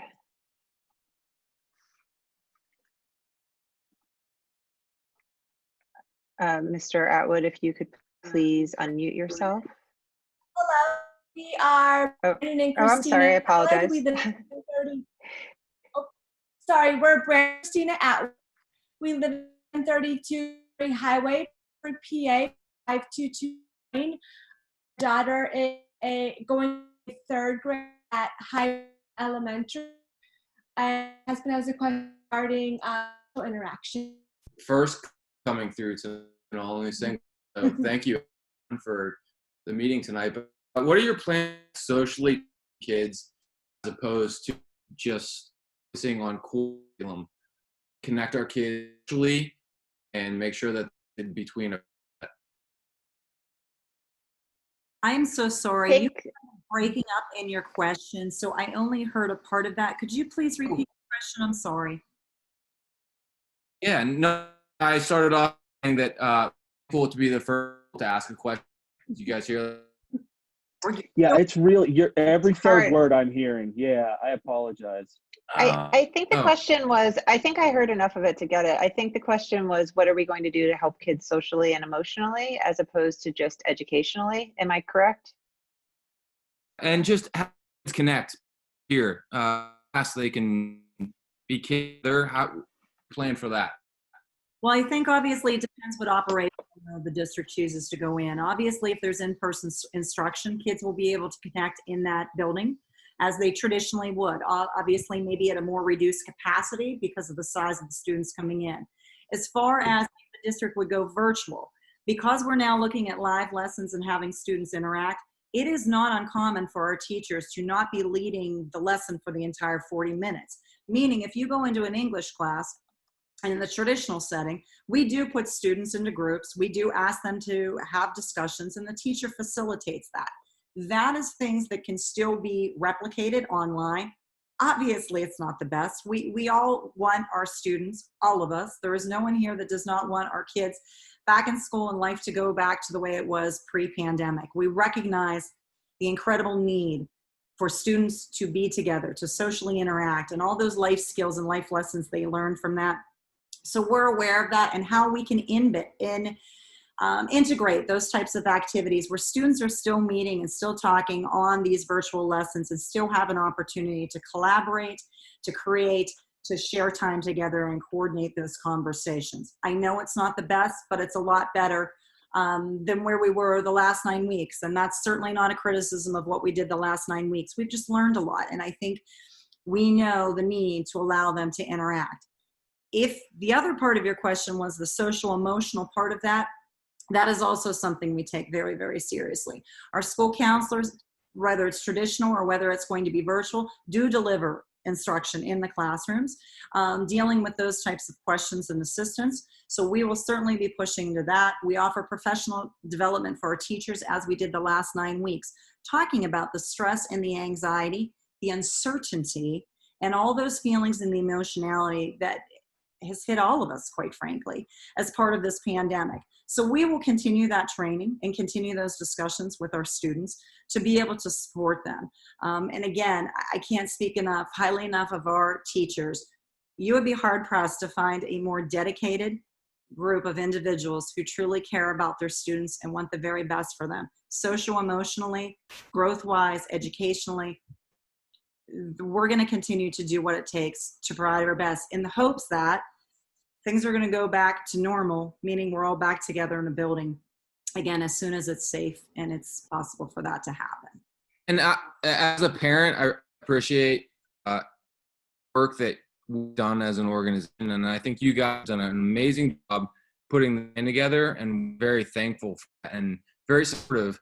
And I think one question that back to what we were trying to ask is, we've done a lot of thinking about, or I have thought about how to keep our kids separate to keep them safe. And I guess the question is, how do we keep our kids close together to keep them safe?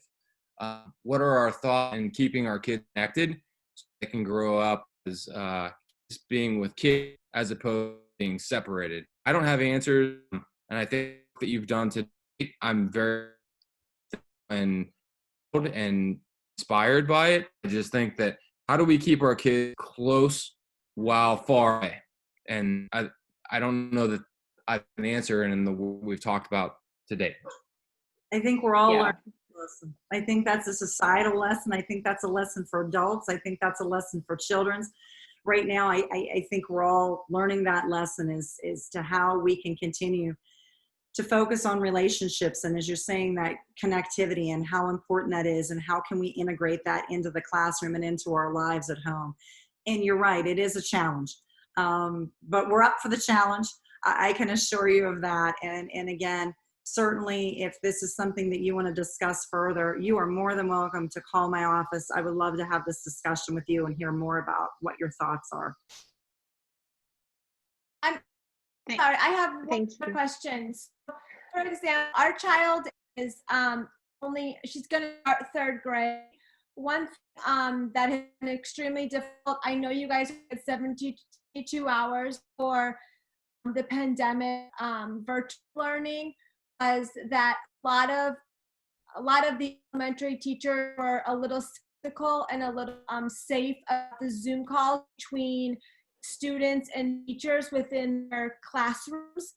How do you ensure that on the go forward, whatever adults chooses, how do we ensure that the younger students, not so much the old students, because that's a different context, different conversation, these younger students that are still kind of building their friendships, building their emotional support, building their connections with people, how do we ensure that, these teachers that,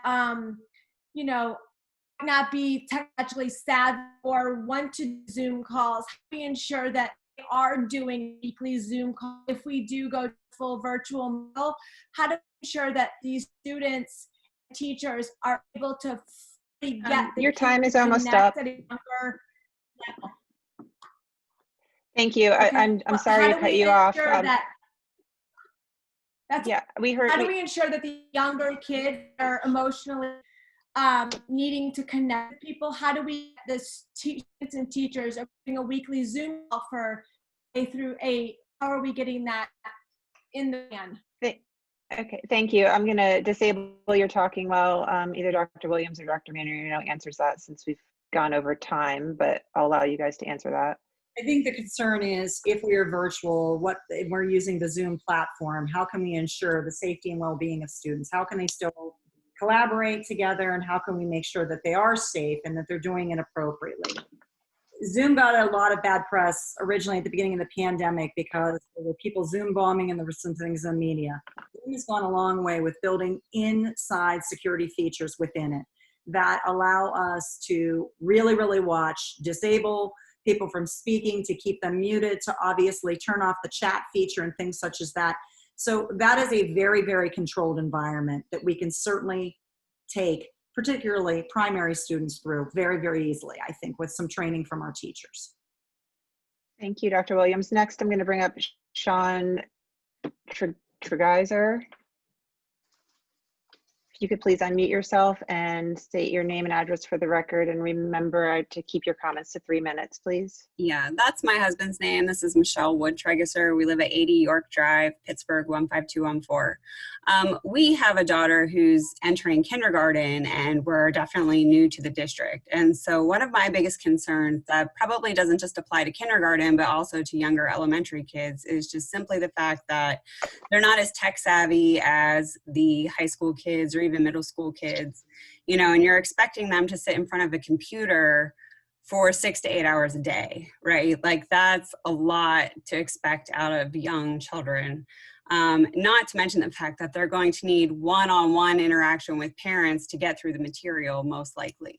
So I've been a little bit discouraged in the fact that I haven't seen any discussion regarding kind of a more tailored or dialed approach to virtual learning, where the older kids get more virtual learning versus the younger kids who have more in-person instruction. I don't know if you have any comments or reasons why that wasn't considered. Actually, we are considering this portion of it. We are looking at what is developmentally appropriate for elementary school students. To say we're going to put a kindergartner online from 9 a.m. till 4 in the afternoon, we all know that is not developmentally appropriate. That is going to be very difficult and challenging to do. So I know right now Mrs. Matthew is working very carefully with the building principals. We are looking at some guidelines and some parameters as to how we can still provide structure to an elementary student's day so they are able to have that live in-person instruction, but making sure it's in manageable chunks to make sure that the routine starts out in the morning. Hi, this is your teacher. It's good to see you. Here's what we're going to do. Maybe we're only online for 25 or 30 minutes. And then it's, okay, friends, now while you're gone, I need you to complete this activity. And it's right there for them in the Google Classroom. Teacher can help make sure this is what your screen could look like. Students would then work. And then maybe 90 minutes later, 45 minutes later, I'm not sure yet, we're still going through this, then they would get back together and they would go through some more things. So please know, we appreciate the differences developmentally between our kindergarten students, our primary students, our high school students. We're very aware of that, and we're looking at those parameters right now to make sure it is appropriate. So I apologize that you did not feel that that was communicated. We did not go into that depth. But we are certainly on that, and as that becomes more available and we get that schedule kind of together in the event that this is indeed the recommendation of the August board meeting, then we would certainly share that with parents. There will be a lot of transparency there. And then my second question, sorry, related to that is just, I know that you're still discussing what orientation could potentially look like, but are you going to ensure that kindergarten parents will at least have some sort of orientation? Yes, ma'am. We are absolutely are going to ensure that. We will have an orientation. It looks like at this point in time, what we are leaning toward is an orientation just for parents to talk about these logistical things. Here's pretty much what the schedule is going to look like. Here's what you can expect. Let's talk about what the iPad is. Here's how this would look. Absolutely, we feel that is vitally and critically important. Those details will be forthcoming as well because we need to be mindful of what's going on and what the county allows us to do. But absolutely, yes. Thank you. Thank you. Thank you very much.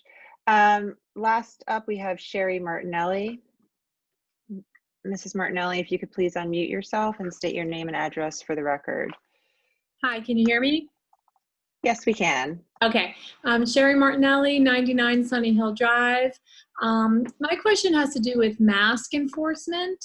I'd like to know to what degree the staff will be taking on that, and administration will be taking on that responsibility to make sure that kids and staff are following that. Will there be people in the hallways monitoring? This is obviously in a situation where the kids are in school to whatever degree. But I know that there are a lot of students, particularly teenagers, and some teachers who have not particularly been masking over the summer. And so I'm curious as to know how confident parents can be that when kids are in school, that both students and teachers are going to be reminded if their masks are not in place. I understand there's not mask policing isn't part of the job description, but it does play a big role in how confident I feel about my child. Both my children actually have a high schooler and a fifth grader, as to how confident I feel about them actually being in school in a hybrid or blended situation. Thank you. The health, safety, and well-being of our students and our staff, #1 priority, #1. So I can assure you that this is something that we take incredibly seriously. We will obviously train with our staff. We will go through those protocols. Our building principals have done an outstanding job setting up parameters and protocols within their building that fall within the guidelines that we've been directed to do. That is our #1 priority, is the health, safety, and well-being of everyone in that building. So I think you can feel incredibly confident that we will do what we need to do to ensure that all of those guidelines, not just masks, anything that we're asked to do, that we will be doing and doing very well. Okay, thank you. Welcome. Thank you. That brings us to the end of our comments for now. There will be a second comment period on non-agenda items available at the end of the meeting. So I will now proceed to education items. As previously mentioned, education item number 1 is a request for the board to approve the phased school reopening health and safety plan per the attached. The full document, which the full document is attached to the board agenda, but the highlights were explained by Dr. Manarino earlier this evening, and the board has had a chance to review that document. The next item is a request for the board to approve the dual enrollment agreements with the Community College of Allegheny County, LaRoche University, Point Park University, Seton Hall University, and the University of Pittsburgh per the attached. And the third item is a request for the board to approve the 2020 to 2021 day student agreement with Glade Run Lutheran Services, St. Stephen's Academy as attached. Glade Run will provide special education instruction for students referred by the district pursuant to an IEP, to an EIP, I think that's supposed to be an IEP, developed jointly by Glade Run, the district, and the student's family. These services are provided as needed. I will make a motion, and I will allow for some discussion. So the superintendent recommends, and I so move that the board approve education items 1 through 3. Is there a second? Anybody want a second? A motion. I'll second. Phil Little seconds. Thank you, Mrs. Spade and Mr. Little. Okay, I would just like to start off the discussion by saying that regarding the health and safety plan, any of the individual board members I've talked to know that this has been a struggle for me, because I do have some problems with the plan, but I know how hard the district has worked on this plan, and I do not want to diminish any of the work that has gone into the plan. And there are certainly certain aspects of the plan that I fully support, including the mask mandate. However, just looking at what we've been asked to do by the state and looking at the document as a whole, I'd like to provide just a little bit of insight for the public really quickly into what we've been dealing with and the moving targets from the state. You know, we were first told in June by the state that we were not going to need to submit any plans, and now we're basically required to submit, you know, 3 different plans, which need to change as the guidelines change. And additionally, the state is asking us to create a plan for green, yellow, and red phases when they have made no indication that they will ever return anyone to the yellow or red phase. And in fact, they seem to have given the opposite indications lately. So the whole thing seems a little bit like an exercise in futility. You know, we're currently in the green phase, and I think we are all aware of the fact that our local case counts have been much higher than they were when we were in the red phase this past spring. And, you know, having said that, I would just also like to briefly highlight the fact that at this time, there are no clear metrics from the state or the county yet, although as Dr. Manarino said, hopefully they're coming, that I'm aware of for when it might be safe to resume 100% traditional education in our buildings. And we don't really have, though, a specific timeline or details on that. So, you know, I'm struggling with this a little bit, but I do want to emphasize that my frustrations are with the state and the Department of Education and not with the district at all. I just think we've been put in a difficult situation. And now I will ask the board if they have any comments or discussion on any of the education items as well. Mr. Little. Thank you, Madam President. I just want to reiterate what you said. This is an impossible task. When we look for help from our partners at the county level, the state level, it's very few and far in between. And we're left here trying to figure out situations where I'm not a health professional, you know, and we seek to those experts to get that information. And when we can't get that information to make the best decision for our community, that's frustrating. And I just wanted to say I can't agree enough with your sentiment. Thank you. Do any other board members have comments? Ms. Kozera? I mean, I guess I'm more or less saying the same thing, but this makes me angry, this document. It makes me angry that we've had to do this because we've gotten so many questions from people what happens if, you know, this person in my kid's classroom gets sick? Am I going to find out? How many, you know, are we going to shut down? We don't have those answers. To me, a health and safety plan includes dealing with that, but that's not what the state asked us to do. So, you know, we don't have the answers. We couldn't do that even if we, you know, if the state did ask for that. We don't have that information. It's, to me, it's like a big hole. And we've said we will follow state and county guidelines as they're provided. And I mean, I think that's all we can do now. And obviously we have to be flexible and ready to change. But it just, to me, this seems like an assignment that just says, please acknowledge that you understand that there's a pandemic going on and that you will take certain appropriate measures that, you know, you can think of right now that may or may not be reasonable. So yeah, I agree with you. I think everybody's worked really hard on this document, and it's extremely frustrating that it doesn't provide the answers that I'm looking for, you know, with back to school. I mean, and I don't want to minimize the fact that we are going to do all this cleaning and sanitizing. It's so important. And, you know, that's definitely something that, you know, I would be concerned if we weren't going to do something along those lines. And I feel very comfortable that our maintenance staff will make the buildings amazing, but that's not the whole picture. We don't have the ability to provide the whole picture. So it's really a frustrating experience. It's frustrating, and you know, it's frustrating to me that we know that we are not able to meet some of the current CDC recommendations for social distancing in the traditional green plan. And I know that's frustrating for other board members as well. But that's why I'm really struggling with this vote, because I also know that the district has done the absolute best they can with the task that they've been given. Anyway, Ms. Philpott, I believe you had a comment or a question.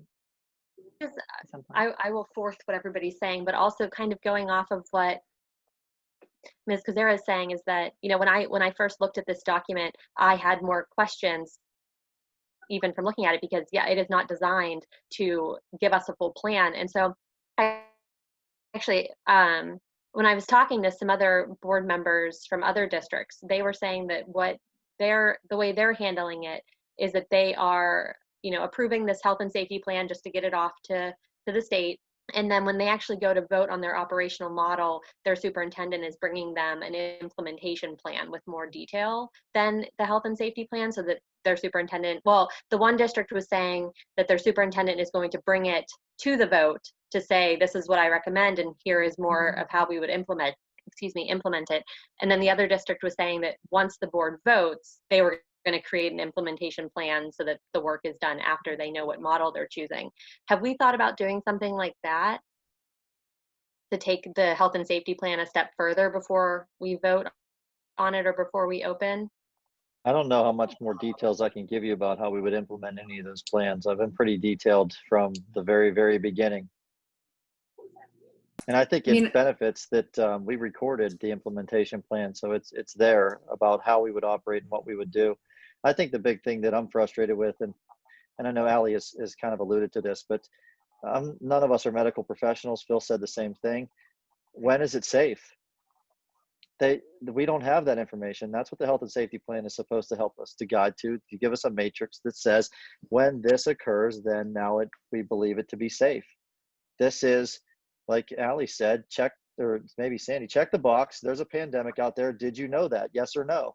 And that's what it feels like it is, because yes, we're doing these things, and yes, we're going to acknowledge this, but it says a lot about follow the CDC guidelines, the state of Pennsylvania, so on and so forth. Well, they change frequently. So it's really frustrating. It was frustrating to build it.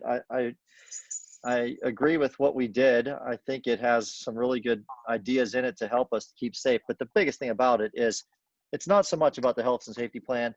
It's more about the operational plan. And we don't know when we need to operate in under what circumstances, under what plan. And it's left to us to make that decision and to figure it out. There's the heart of the frustration. And I'm sorry, I'm not supposed to talk during board deliberation of the superintendent. I mean, I think ultimately I am going to personally vote for this because I trust the superintendent and the administration to make the right decisions. But I have to say I have a lot of problems with this document as a whole. So, any other comments from board members? Okay, then I will proceed with a roll call vote. Ms. Kozera? Aye. Mr. Little, Aye. Dr. Nolish, Aye. Ms. Philpott, Aye. Mrs. Poniatowski, Yes. Mrs. Reed, is Mrs. Reed here? Oh, Mrs. Reed, you're muted.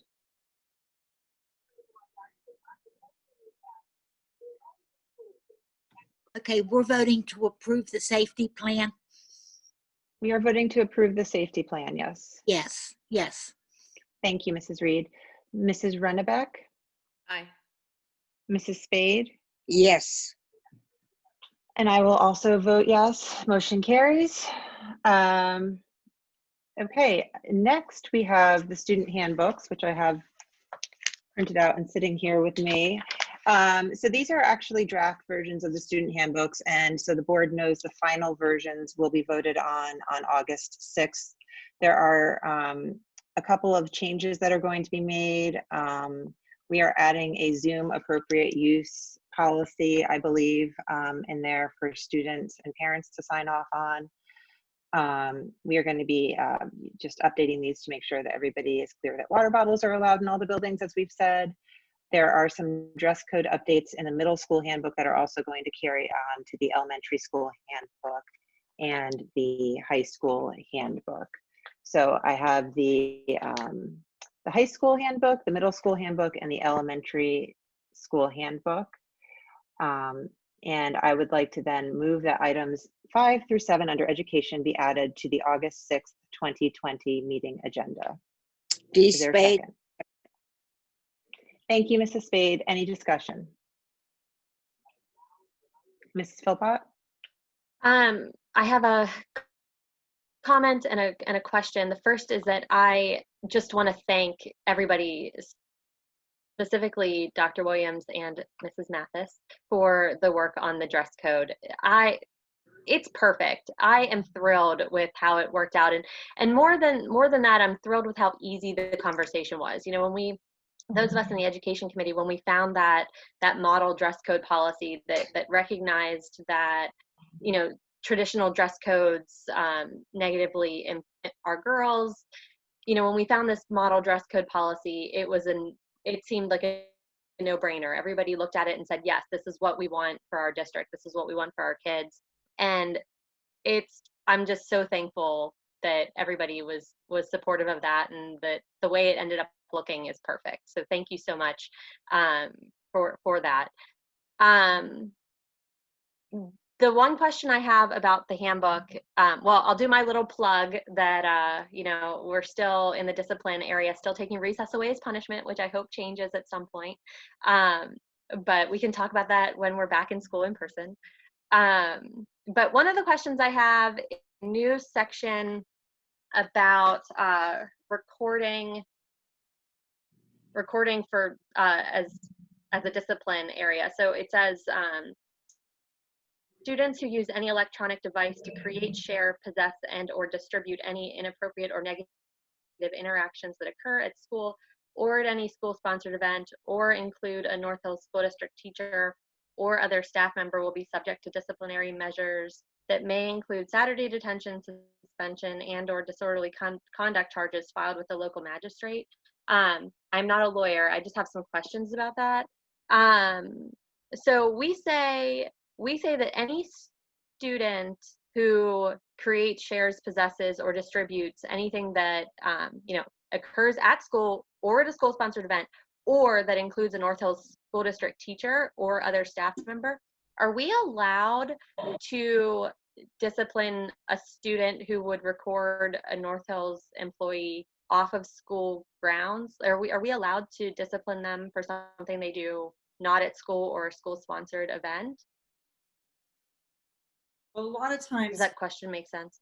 What happens is things will occur if they're occurring outside of the school day or outside of school property, and that gets distributed via social media. It blows up through that, and then oftentimes come into the school building, and it does become a disruption within the school day. That is what becomes a result of that. So that is in there because, again, that has occurred. There's been issues within the building where people have recorded other people, obviously, again, inappropriately, and that has led to problems and issues between students. So we have dealt with those issues on numerous occasions, and the bottom line is, while we recognize and realize the value of a cell phone for a variety of reasons, it is not there to record, you know, certain things at school, obviously inappropriate behaviors to be pushed on social media to lead to bigger problems. And I can just interject real quick, Ms. Philpott. In my professional world, I deal with these things quite often. You'll see in schools, and Dr. Williams articulated perfectly. You will see these situations be exacerbated instantly through the use of social media. And it's the abuse of that technology to get those viewers, and then it just creates this massive issue. And it's not something that just North Hills is an issue. It's everywhere. It really is everywhere when it comes to this type of behavior, when you often see that happen. Thanks. And Is there any I'm other torn. discussion? I'm torn on it because I can definitely understand that perspective of disrupting the school day, and also, you know, we know that bullying on social media is really widespread. I just wonder if there's something about intent that needs to be put on there, because, you know, when we talk about the Safe to Say program, right? Like, so I was looking that up on our website and the wording that we use, and we have a sentence in there for Safe to Say that says that students who discover information on social media platforms and confidentially report a tip could help prevent a tragedy. And so I just wonder if there's any intent to this. If somebody is recording a bullying experience, would we really punish them for doing that when it might help us hinder bullying? Sure, I can understand what you're asking. Thank you. Schools and our administrators to make those decisions, to gather that information, what it needs to look like, and the investigation that would go on with regard to that. Sorry, cat on the screen. With regard to that. So I think what you're saying is, at first blush, it might look like, hey, every time that happens or something transpires, immediately going to be this discipline. That is not necessarily what we're saying. Obviously, yes, there would be an investigation. Our principals will look into that, and they would handle that appropriately. I hope that alleviates some of your concern. It does. Thank you. Thank you. Is there any other discussion from the board? Okay, I'll take a roll call vote. Ms. Kozera? Aye. Mr. Little? Aye. Dr. Nolish? Aye. Ms. Philpott? Aye. Mrs. Poniatowski? Aye. Mrs. Reed? Yes. Mrs. Rennebeck? Aye. Mrs. Spade? Yes. And I will also vote aye. Thank you very much. We will move on to athletics and activities, and Mrs. Poniatowski. The North Hill School Sports Hall of Fame Selection Committee met on June 16th of 2020, and we have some following individuals who were selected from the nominees and will be inducted into the 2020 Sports Hall of Fame. The first is Dennis Watson. He is a founding member of the North Hill Sports Hall of Fame, which began in 1995. Over the past 25 years, the North Hills Sports Hall of Fame has recognized more than 125 players, coaches, administrators, and community supporters who have brought pride and recognition to the athletic program of the North Hills School District. Mr. Watson served as a school board director for 8 years. And then we have Andrew Johnson from the class of 2004. He was a two-sport athlete at North Hills, participating in football and track and field. Mr. Johnson was named first team all-conference, the Pittsburgh Post-Gazette Fabulous 22, the Trib Terrific 25, and the Associated Press All-State Team. He accepted a full scholarship to the University of Miami, where he participated in football and track. Bill Lamb from the class of 2003 participated in football at North Hills. He was a 3-year starter at inside linebacker and still remains the leading tackler in the history of North Hills. He was named first team all conference, Post Gazette's Fabulous 22, the Trib Terrific 25, and the Associated Press all state team. He played football at Slippery Rock University and was a 2-year letter winner. Brian Lovasic, class of 2015, participated in 2 sports at North Hills, swimming and tennis. He holds the school 200 freestyle record, the 400 freestyle relay record, the 400 medley relay record, and the 800 freestyle relay record at North Hills. Mr. Lovasic attended the University of Pittsburgh, where he was a member of their swim team. He was awarded the University of Pittsburgh Carson Fellowship Postgraduate Scholarship. And last is Shannon Malone from the class of 2013. She was a 2-sport athlete participating in cross country and track and field. She currently ranks in the all-time WPIAL top 10 in 3 track and field events. She is a 6-time WPIAL medalist, 3-time PIAA state medalist, and the 2013 WPIAL 3200 champion. Ms. Malone earned a full scholarship to Syracuse University, where she continued to excel in both cross country and track. She is currently a professional runner. So congratulations to all of the nominees that are inducted into the Hall of Fame. Thank you very much, and congratulations to everybody. Next, we have Mrs. Rennebeck and an update on A.W. Beatty Career Center. Thank you. Just a couple of announcements and updates as far as Beatty. It's important to note the 2 seniors who attend the A.W. Beatty Career Center were honored for their achievements during the 2019-2020 school year by the Pennsylvania Builders Association. The Pennsylvania Builders Association awarded certifications to students who completed at least 2 years in their CTE program, and as well met high grade point averages in their career and technical programs. Important to note, many kudos and thanks to the teachers for their extraordinary efforts, and we congratulate 2 of the North Hills seniors. In the carpentry building construction student category, Benjamin Senchak, and the HVAC student, Benjamin Hannon. So congratulations to both of them. Also, regarding the back to school plan at Beatty Tech, just a note that the Career Center is working in conjunction with the consortium school districts on their health and safety plan, obviously. The Career Center plan has to align with each of the districts as is feasible because of student schedules and for transportation purposes. So the plan also has to fit for the operation of the programs within the building, and they are not in traditional classroom spaces. So just wanted to give a small update on how the Beatty Tech plans to go. Thank you so much.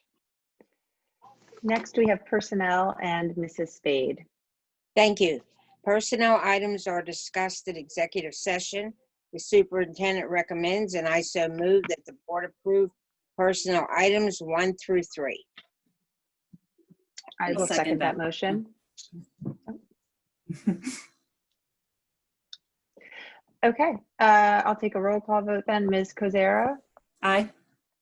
Mr. Little? Aye. Dr. Nolish? Aye. Ms. Philpott? Aye. Mrs. Poniatowski? Aye. Mrs. Reed? Yes.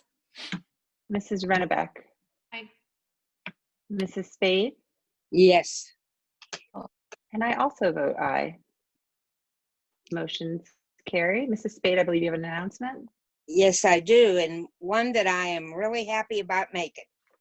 I am pleased to announce that under the personnel action items this evening, the board has voted to extend our superintendent, Dr. Manarino's contract for the additional 5 years upon its expiration in June of 2021. Dr. Manarino has served as superintendent of the North Hills School District since 2012. After 2 years as an assistant superintendent, prior to joining the central administration staff, he served as a principal of the North Hills Senior High School for 4 years. He joined the North Hills School District staff as an assistant principal in 2002 and was promoted to associate principal in 2005. On behalf of the board, I would like to say congratulations, Dr. Manarino. Your passion, hard work, dedication is evident to everyone who works with you or encounters you. We appreciate how hard you work for the North Hills community every day. Our district is lucky to have you, and we are lucky to work with you, and all are very pleased to be securing your future at North Hills. Thank you. Yay! Wow. I'm not going to say much because you all know I'll cry. So No. thank you. Those were very kind words. And I say a lot that is an honor and a privilege to be the superintendent. And it's a great place and I wouldn't want to be anywhere else. So thank you all for everything that you all do for me. So thank you so much. I appreciate it. Dr. Mannery, I just want to say, we're thrilled. Yeah. Blackhawks loss is North Hills game. Thank you. Yeah, we are all very thrilled and lucky to be working with you, and the district is lucky for your leadership, especially during this very strange time. Okay, we don't have anything under community and intergovernmental relations, so I will move on to policy and Ms. Kozera, where we have many, many items. Hi, yeah. So the first item we have up is, Dr. Manarino mentioned this earlier. So the motion is that we suspend current policy 204 attendance and implement revised policy 204, which incorporates language related to COVID-19 effective for the 2020-2021 school year only. There's a couple things I wanted to highlight in the attendance policy. Our regular policy considers quarantine to be a reasonable cause for absence from school, meaning that it's an excused absence. But we talk a little bit in the revised policy about how students are, more likely than normal to be under either optional or required quarantine due to travel or being in contact with somebody who's been diagnosed. If students are able to continue their schoolwork while being in quarantine, if it can be done remotely, that's certainly an option, but it will continue to be an excused absence if they are quarantined. There's also some discussion of educational trips and how that affects the, that element of the policy. With respect to cumulative absences, the policy's temporarily been modified to account for the fact that it may not be possible to see a doctor in person to obtain a doctor's certification. And if a medical professional authorizes additional absences due to an illness that exceed the 18 absent limitation, these will not be considered excessive absenteeism as they would normally. And then finally, the policy clarifies that remote learning will be considered attendance, but the student will need to log in, which we've all gotten used to, I think, in the spring. And I want to stress this, we've been talking about this a lot, but if any parents, we don't know what's going to happen. If any parents have any specific concerns about the attendance requirements as they affect their students throughout the year, please be sure to discuss them with the principal. I don't think anybody's expecting, we've revised the policy to account for these considerations, but we don't know what's going to come up. We're going into uncharted territory. So, please keep that in mind with respect to this coming school year. With that said, the superintendent recommends, and I so move that the board suspend current board policy 204 attendance and implement the revised policy for the 2020-2021 school year due to circumstances associated with the COVID pandemic. I'll second that. Thank you, Mrs. Spade. Any discussion? No? Okay, we will take a roll call vote. Ms. Kozera? Aye. Mr. Little? Aye. Dr. Nolish? Aye. Ms. Philpott? Aye. Mrs. Poniatowski? Aye. Mrs. Reed? Yes. Mrs. Rennebeck? Aye. Mrs. Spade? Yes. I will also vote aye. Motion carries. Back to you, Ms. Kozera. Thanks. I'm going to take the next three items, which are three policies up for first reading tonight. The first involves homeschooling. The changes in our homeschooling policy have been made that are recommendations from the Pennsylvania School Board Association. Children that are of compulsory school age are required to attend school, and if their parents choose to educate them at home, certain requirements must be met. The additional language in our policy provides some clarity with respect to what needs to be done to qualify for homeschooling. I wanted to mention, since it's potentially a little more common than normal that people may be doing homeschool, that Dr. Bazilla is our administrative contact. So if anyone's considering that option, you might want to reach out to her to talk about what is required if you have any questions about the policy. That's policy 118. Next is policy 201, admission of students. This policy was actually up for first reading at the last meeting, but we've made some substantial changes. So we're looking at it again for a first reading. And Mrs.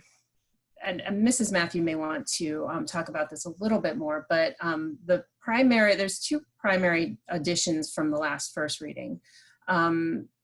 Back for the 2019-2020 school year, we had changed the date where a student has to turn 5 in order to enter kindergarten. It was changed. It had been previously September 1st. We moved it back to August 1st, but there was a 1-year grace period. That was last school year. So now the policy has been revised to clarify that the grace period is over. Children need to be 5 by August 1st. If you have an August birthday and you turn 5, there are certain tests that you can take, and you need to, get a certain score on the test to be considered for kindergarten admission as sort of a young 5. But in the past, you had been able to do that for a September birthday. Now that's limited to August under this language. Additionally, our elementary administrators have added some language with respect to transfers from private schools for students that are on the young side for the turning 5 requirement. Mrs. Matthew, have I hit everything that we talked about it with respect to those changes to that policy? You explained it very well, Mrs. Casera. Right. Thank you. Thank you. And our final policy, that was policy 201, which I think I said. Our final policy for first reading is 213, grading procedures. Dr. Manorino mentioned this a little bit. The primary difference is the shift to the 4 marking periods, which affects the entire district. You'll see a lot of markup if you look at that policy. I think most of those changes affect the 7 to 12 grading. There's not really much change at the elementary level. I don't know if Dr. Manorino or Dr. Williams want to talk a little bit more about any of those changes, or if they're fairly self-explanatory.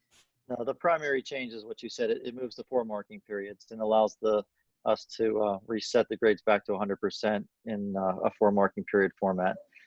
It also, one of the things that I've wanted to really address since I was high school principal, and unfortunately just never got around to it, but there was an old part of this policy that lingered that basically had 5 sections to make a student's final grade, 4 marking periods plus a final exam grade. The final exam grade was 10% of a student's grade. So if you looked at a high school schedule or a high school report card, there were actually 5 sections to it. 90% of your grade was 4 marking periods. 10% of your grade was a final exam grade. So I'm not discrediting the final exam or the final project because I think they're very important. I just don't think that they need to carry 10% weight for a student's final grade. And I think they should be placed into the marking period in which they exist. And so that's what this policy now does. It does not eliminate final exams. We will still have final exams for each of our subjects like we always do at the Hilltop, but it'll just no longer be that 5th grade in order to make up the student's final grade. It will be incorporated into the marking period in which it exists. So if it's a semester class, it'll be part of that 2nd marking period. If it's an all-year class, it'll be part of the 4th marking period. And in an all-year class, the midterm exam will also be encouraged. So that's another change to that policy. The rest of it is honestly just some reworking and moving some things around. So like you said, it looks like there's a lot of markup, but a lot of it is deleted sections that were moved to a different section of the policy. So the heart of this is going to a 4 marking period grading system. And this is not a suspension of a policy like we did at the end of the last school year where we went with a pass-fail. I have no intentions of doing that in the virtual, hybrid, blended, traditional models as we move forward into the next school year. But I intend to follow this grading policy that we have in front of you tonight. Okay, thanks very much. I move that items 3 through 5 under policy be added to the August 6, 2020 committee meeting with action for second reading and approval. D. Spade, I'll second that. Thank you, Mrs. Spade. Is there any discussion? No, there being none, I'll proceed with a vote. Ms. Kozera? Aye. Mr. Little? Aye. Dr. Nolish? Aye. Ms. Philpott? Aye. Mrs. Poniatowski? Aye. Mrs. Reed? Yes. Mrs. Rennebeck? Aye. Mrs. Spade? Yes. I will also vote aye. Motion carries. Back to you, Ms. Kozera. Thanks. The last thing that I have is the policies that are up for second reading. These were all up for first reading at our last meeting, and I don't believe we received any comments or feedback on any of them, so I'll just read them out and then do the motion. 203, immunization and health records, revisions. 209, pupil medications, revisions. That was 208, I'm sorry. 209, health examinations, revisions. 216, pediculosis head lice, revisions. 222, tobacco and vaping products, revisions. 323, tobacco and vaping products, administrative employees, revisions. 423, tobacco and vaping products, professional employees, revisions. 523, tobacco and vaping products, classified employees, revisions. 244, diabetes management, revisions. 245 is a new policy on asthma. 246, new policy, bloodborne disease. 247, communicable diseases. 248, concussion, also new. 249, food allergies. The superintendent recommends, and I so move that the board approve policy items 7 through 20. I'll second that. D. Spade. Thank you, Mrs. Spade. Any discussion? Yeah, I just wanted to say real quick, I'm just looking on here and there's just so many policies, and I just wanted to thank everyone for doing, putting in the work for this, because it's a lot, and going through chunking here. So I just wanted to recognize the people that are making that happen. So thank you. Thank you. Thank you, Mr. Little. Any other board members with comments? Okay, we will take another roll call vote. Ms. Kozera? Aye. Mr. Little? Aye. Dr. Nolish? Aye. Ms. Philpott? Aye. Mrs. Poniatowski? Aye. Mrs. Reed? Yes. Mrs. Rennebeck? Aye. Mrs. Spade? Yes. I will also vote aye. Motion carries. Thank you, Ms. Kozera. You're also up next for legislative. Did you have an update this evening? I don't have an update on legislative. Thank you. Thank you. Okay, then I will hand it over to Dr. Nolish for finance. Thank you, Mrs. Mathis. Be it in the middle of a pandemic or not, there are still always bills to pay. So this meeting's finance agenda is just our standard bill paying work. So there are 5 action items. The first one is the general fund bills.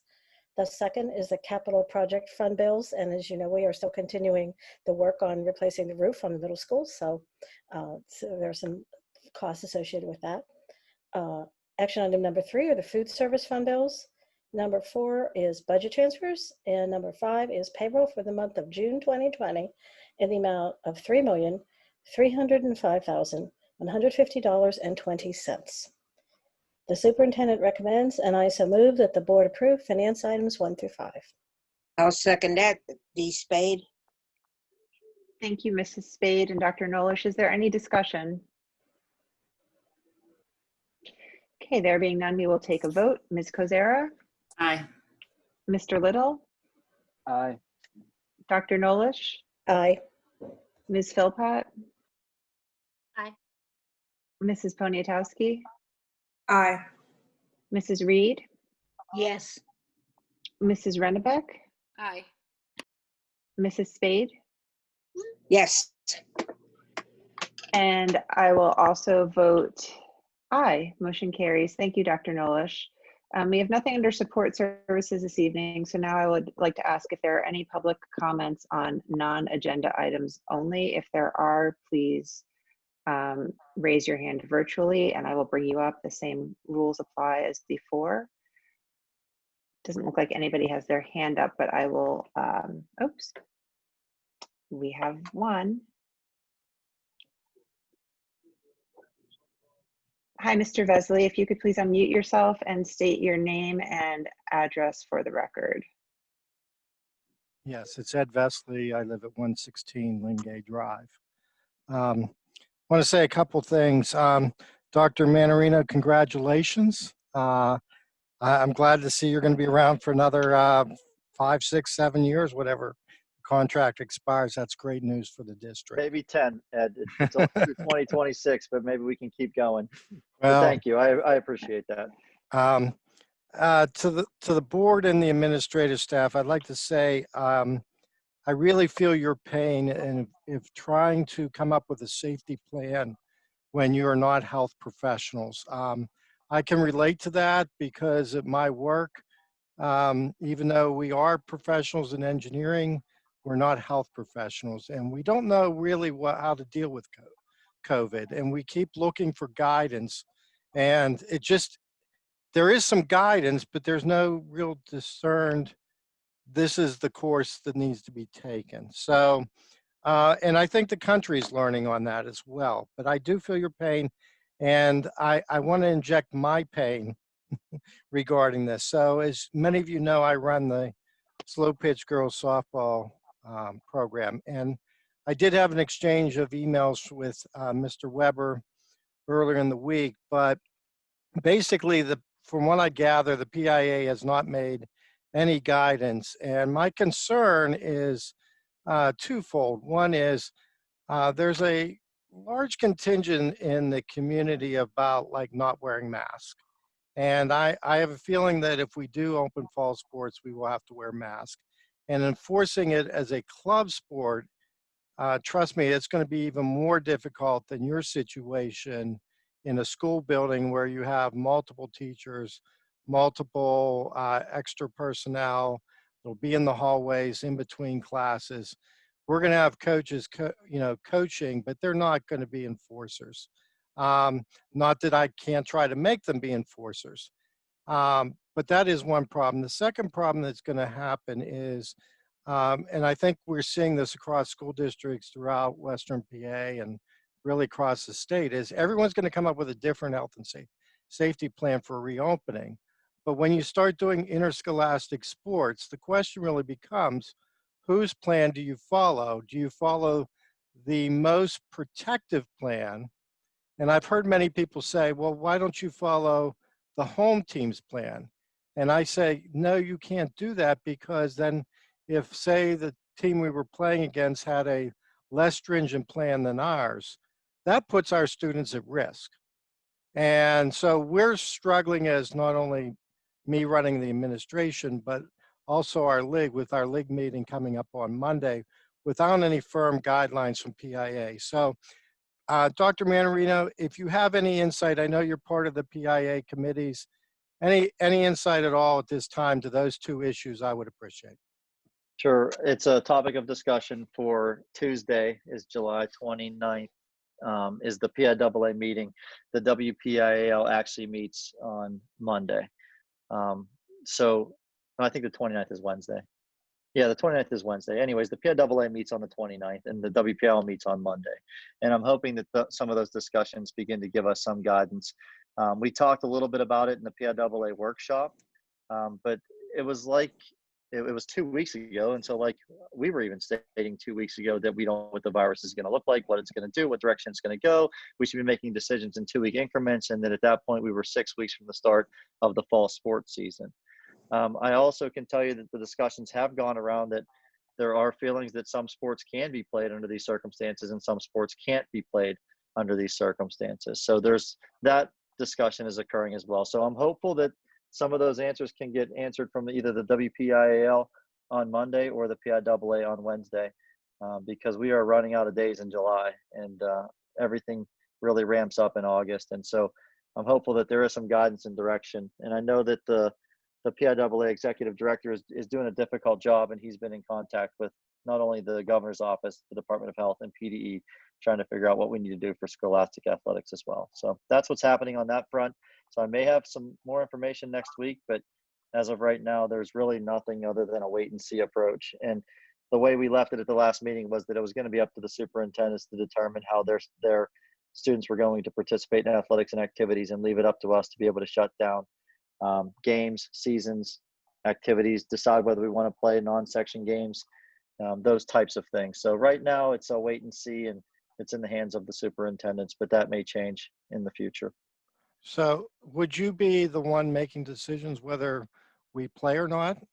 Would that actually end up falling on you rather Yeah, than the director of, especially for clubs, which are different than, somewhat different. I know we have to follow all the guidelines, but, it would come from you and then to Pat and to me, Mr. Weber and so me.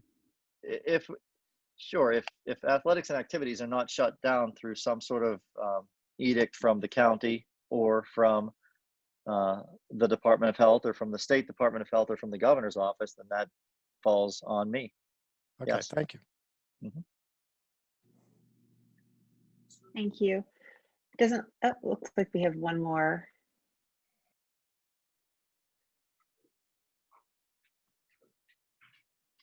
Mrs. Reed, if you could state your name and address again, please. Tony Reed, 208. Oh, sorry. Sorry, Mrs. Reed, I hit the wrong button. I'm so sorry. Could you please state your name and address again? Tony Reed, 208 Oakwood Avenue. I get it. You're trying to mute me. It's my second question. I'm sorry. No. My hands are like sweaty. It's so hot in my office. So you may have just answered this, Dr. Manarino. Is there a possibility that activities could happen if we are still in virtual?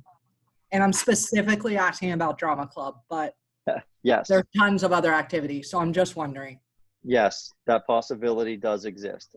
That's where the other health and safety plan that we produced comes into play. And again, this is about the health, safety, and well-being of the students.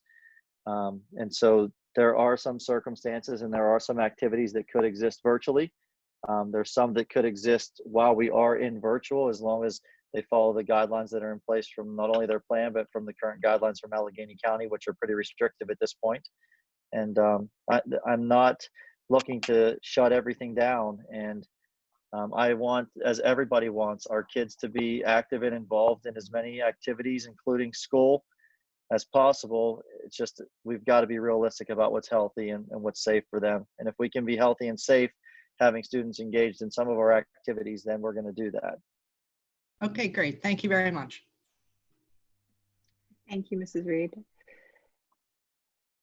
Okay, we don't have any other people with their hands raised virtually, so I would remind everybody that if you did have any questions or comments, as always, please feel free to email the board. I would like to announce that the next meeting of the Board of Education is scheduled for Thursday, August 6th, 2020 at 7 p.m. We are hopeful to have it in person at the North Hills Middle School LGI room. Masks would be required for all attendees. We might not be able to have it in person if the guidelines are not changed by then, and if we are not allowed to have more than 25 people in a room. So we will be publishing that information on our social media channels and in our email, in an email to let you know. And Mrs. Pellet, I believe, will also be publishing an FAQ page with questions about our reopening plan either later tonight or tomorrow. And since we have reached the end of our agenda for this evening, I would move to adjourn the meeting. Thank you very much, everybody. Thank you, Mrs. Spade. Have a good night.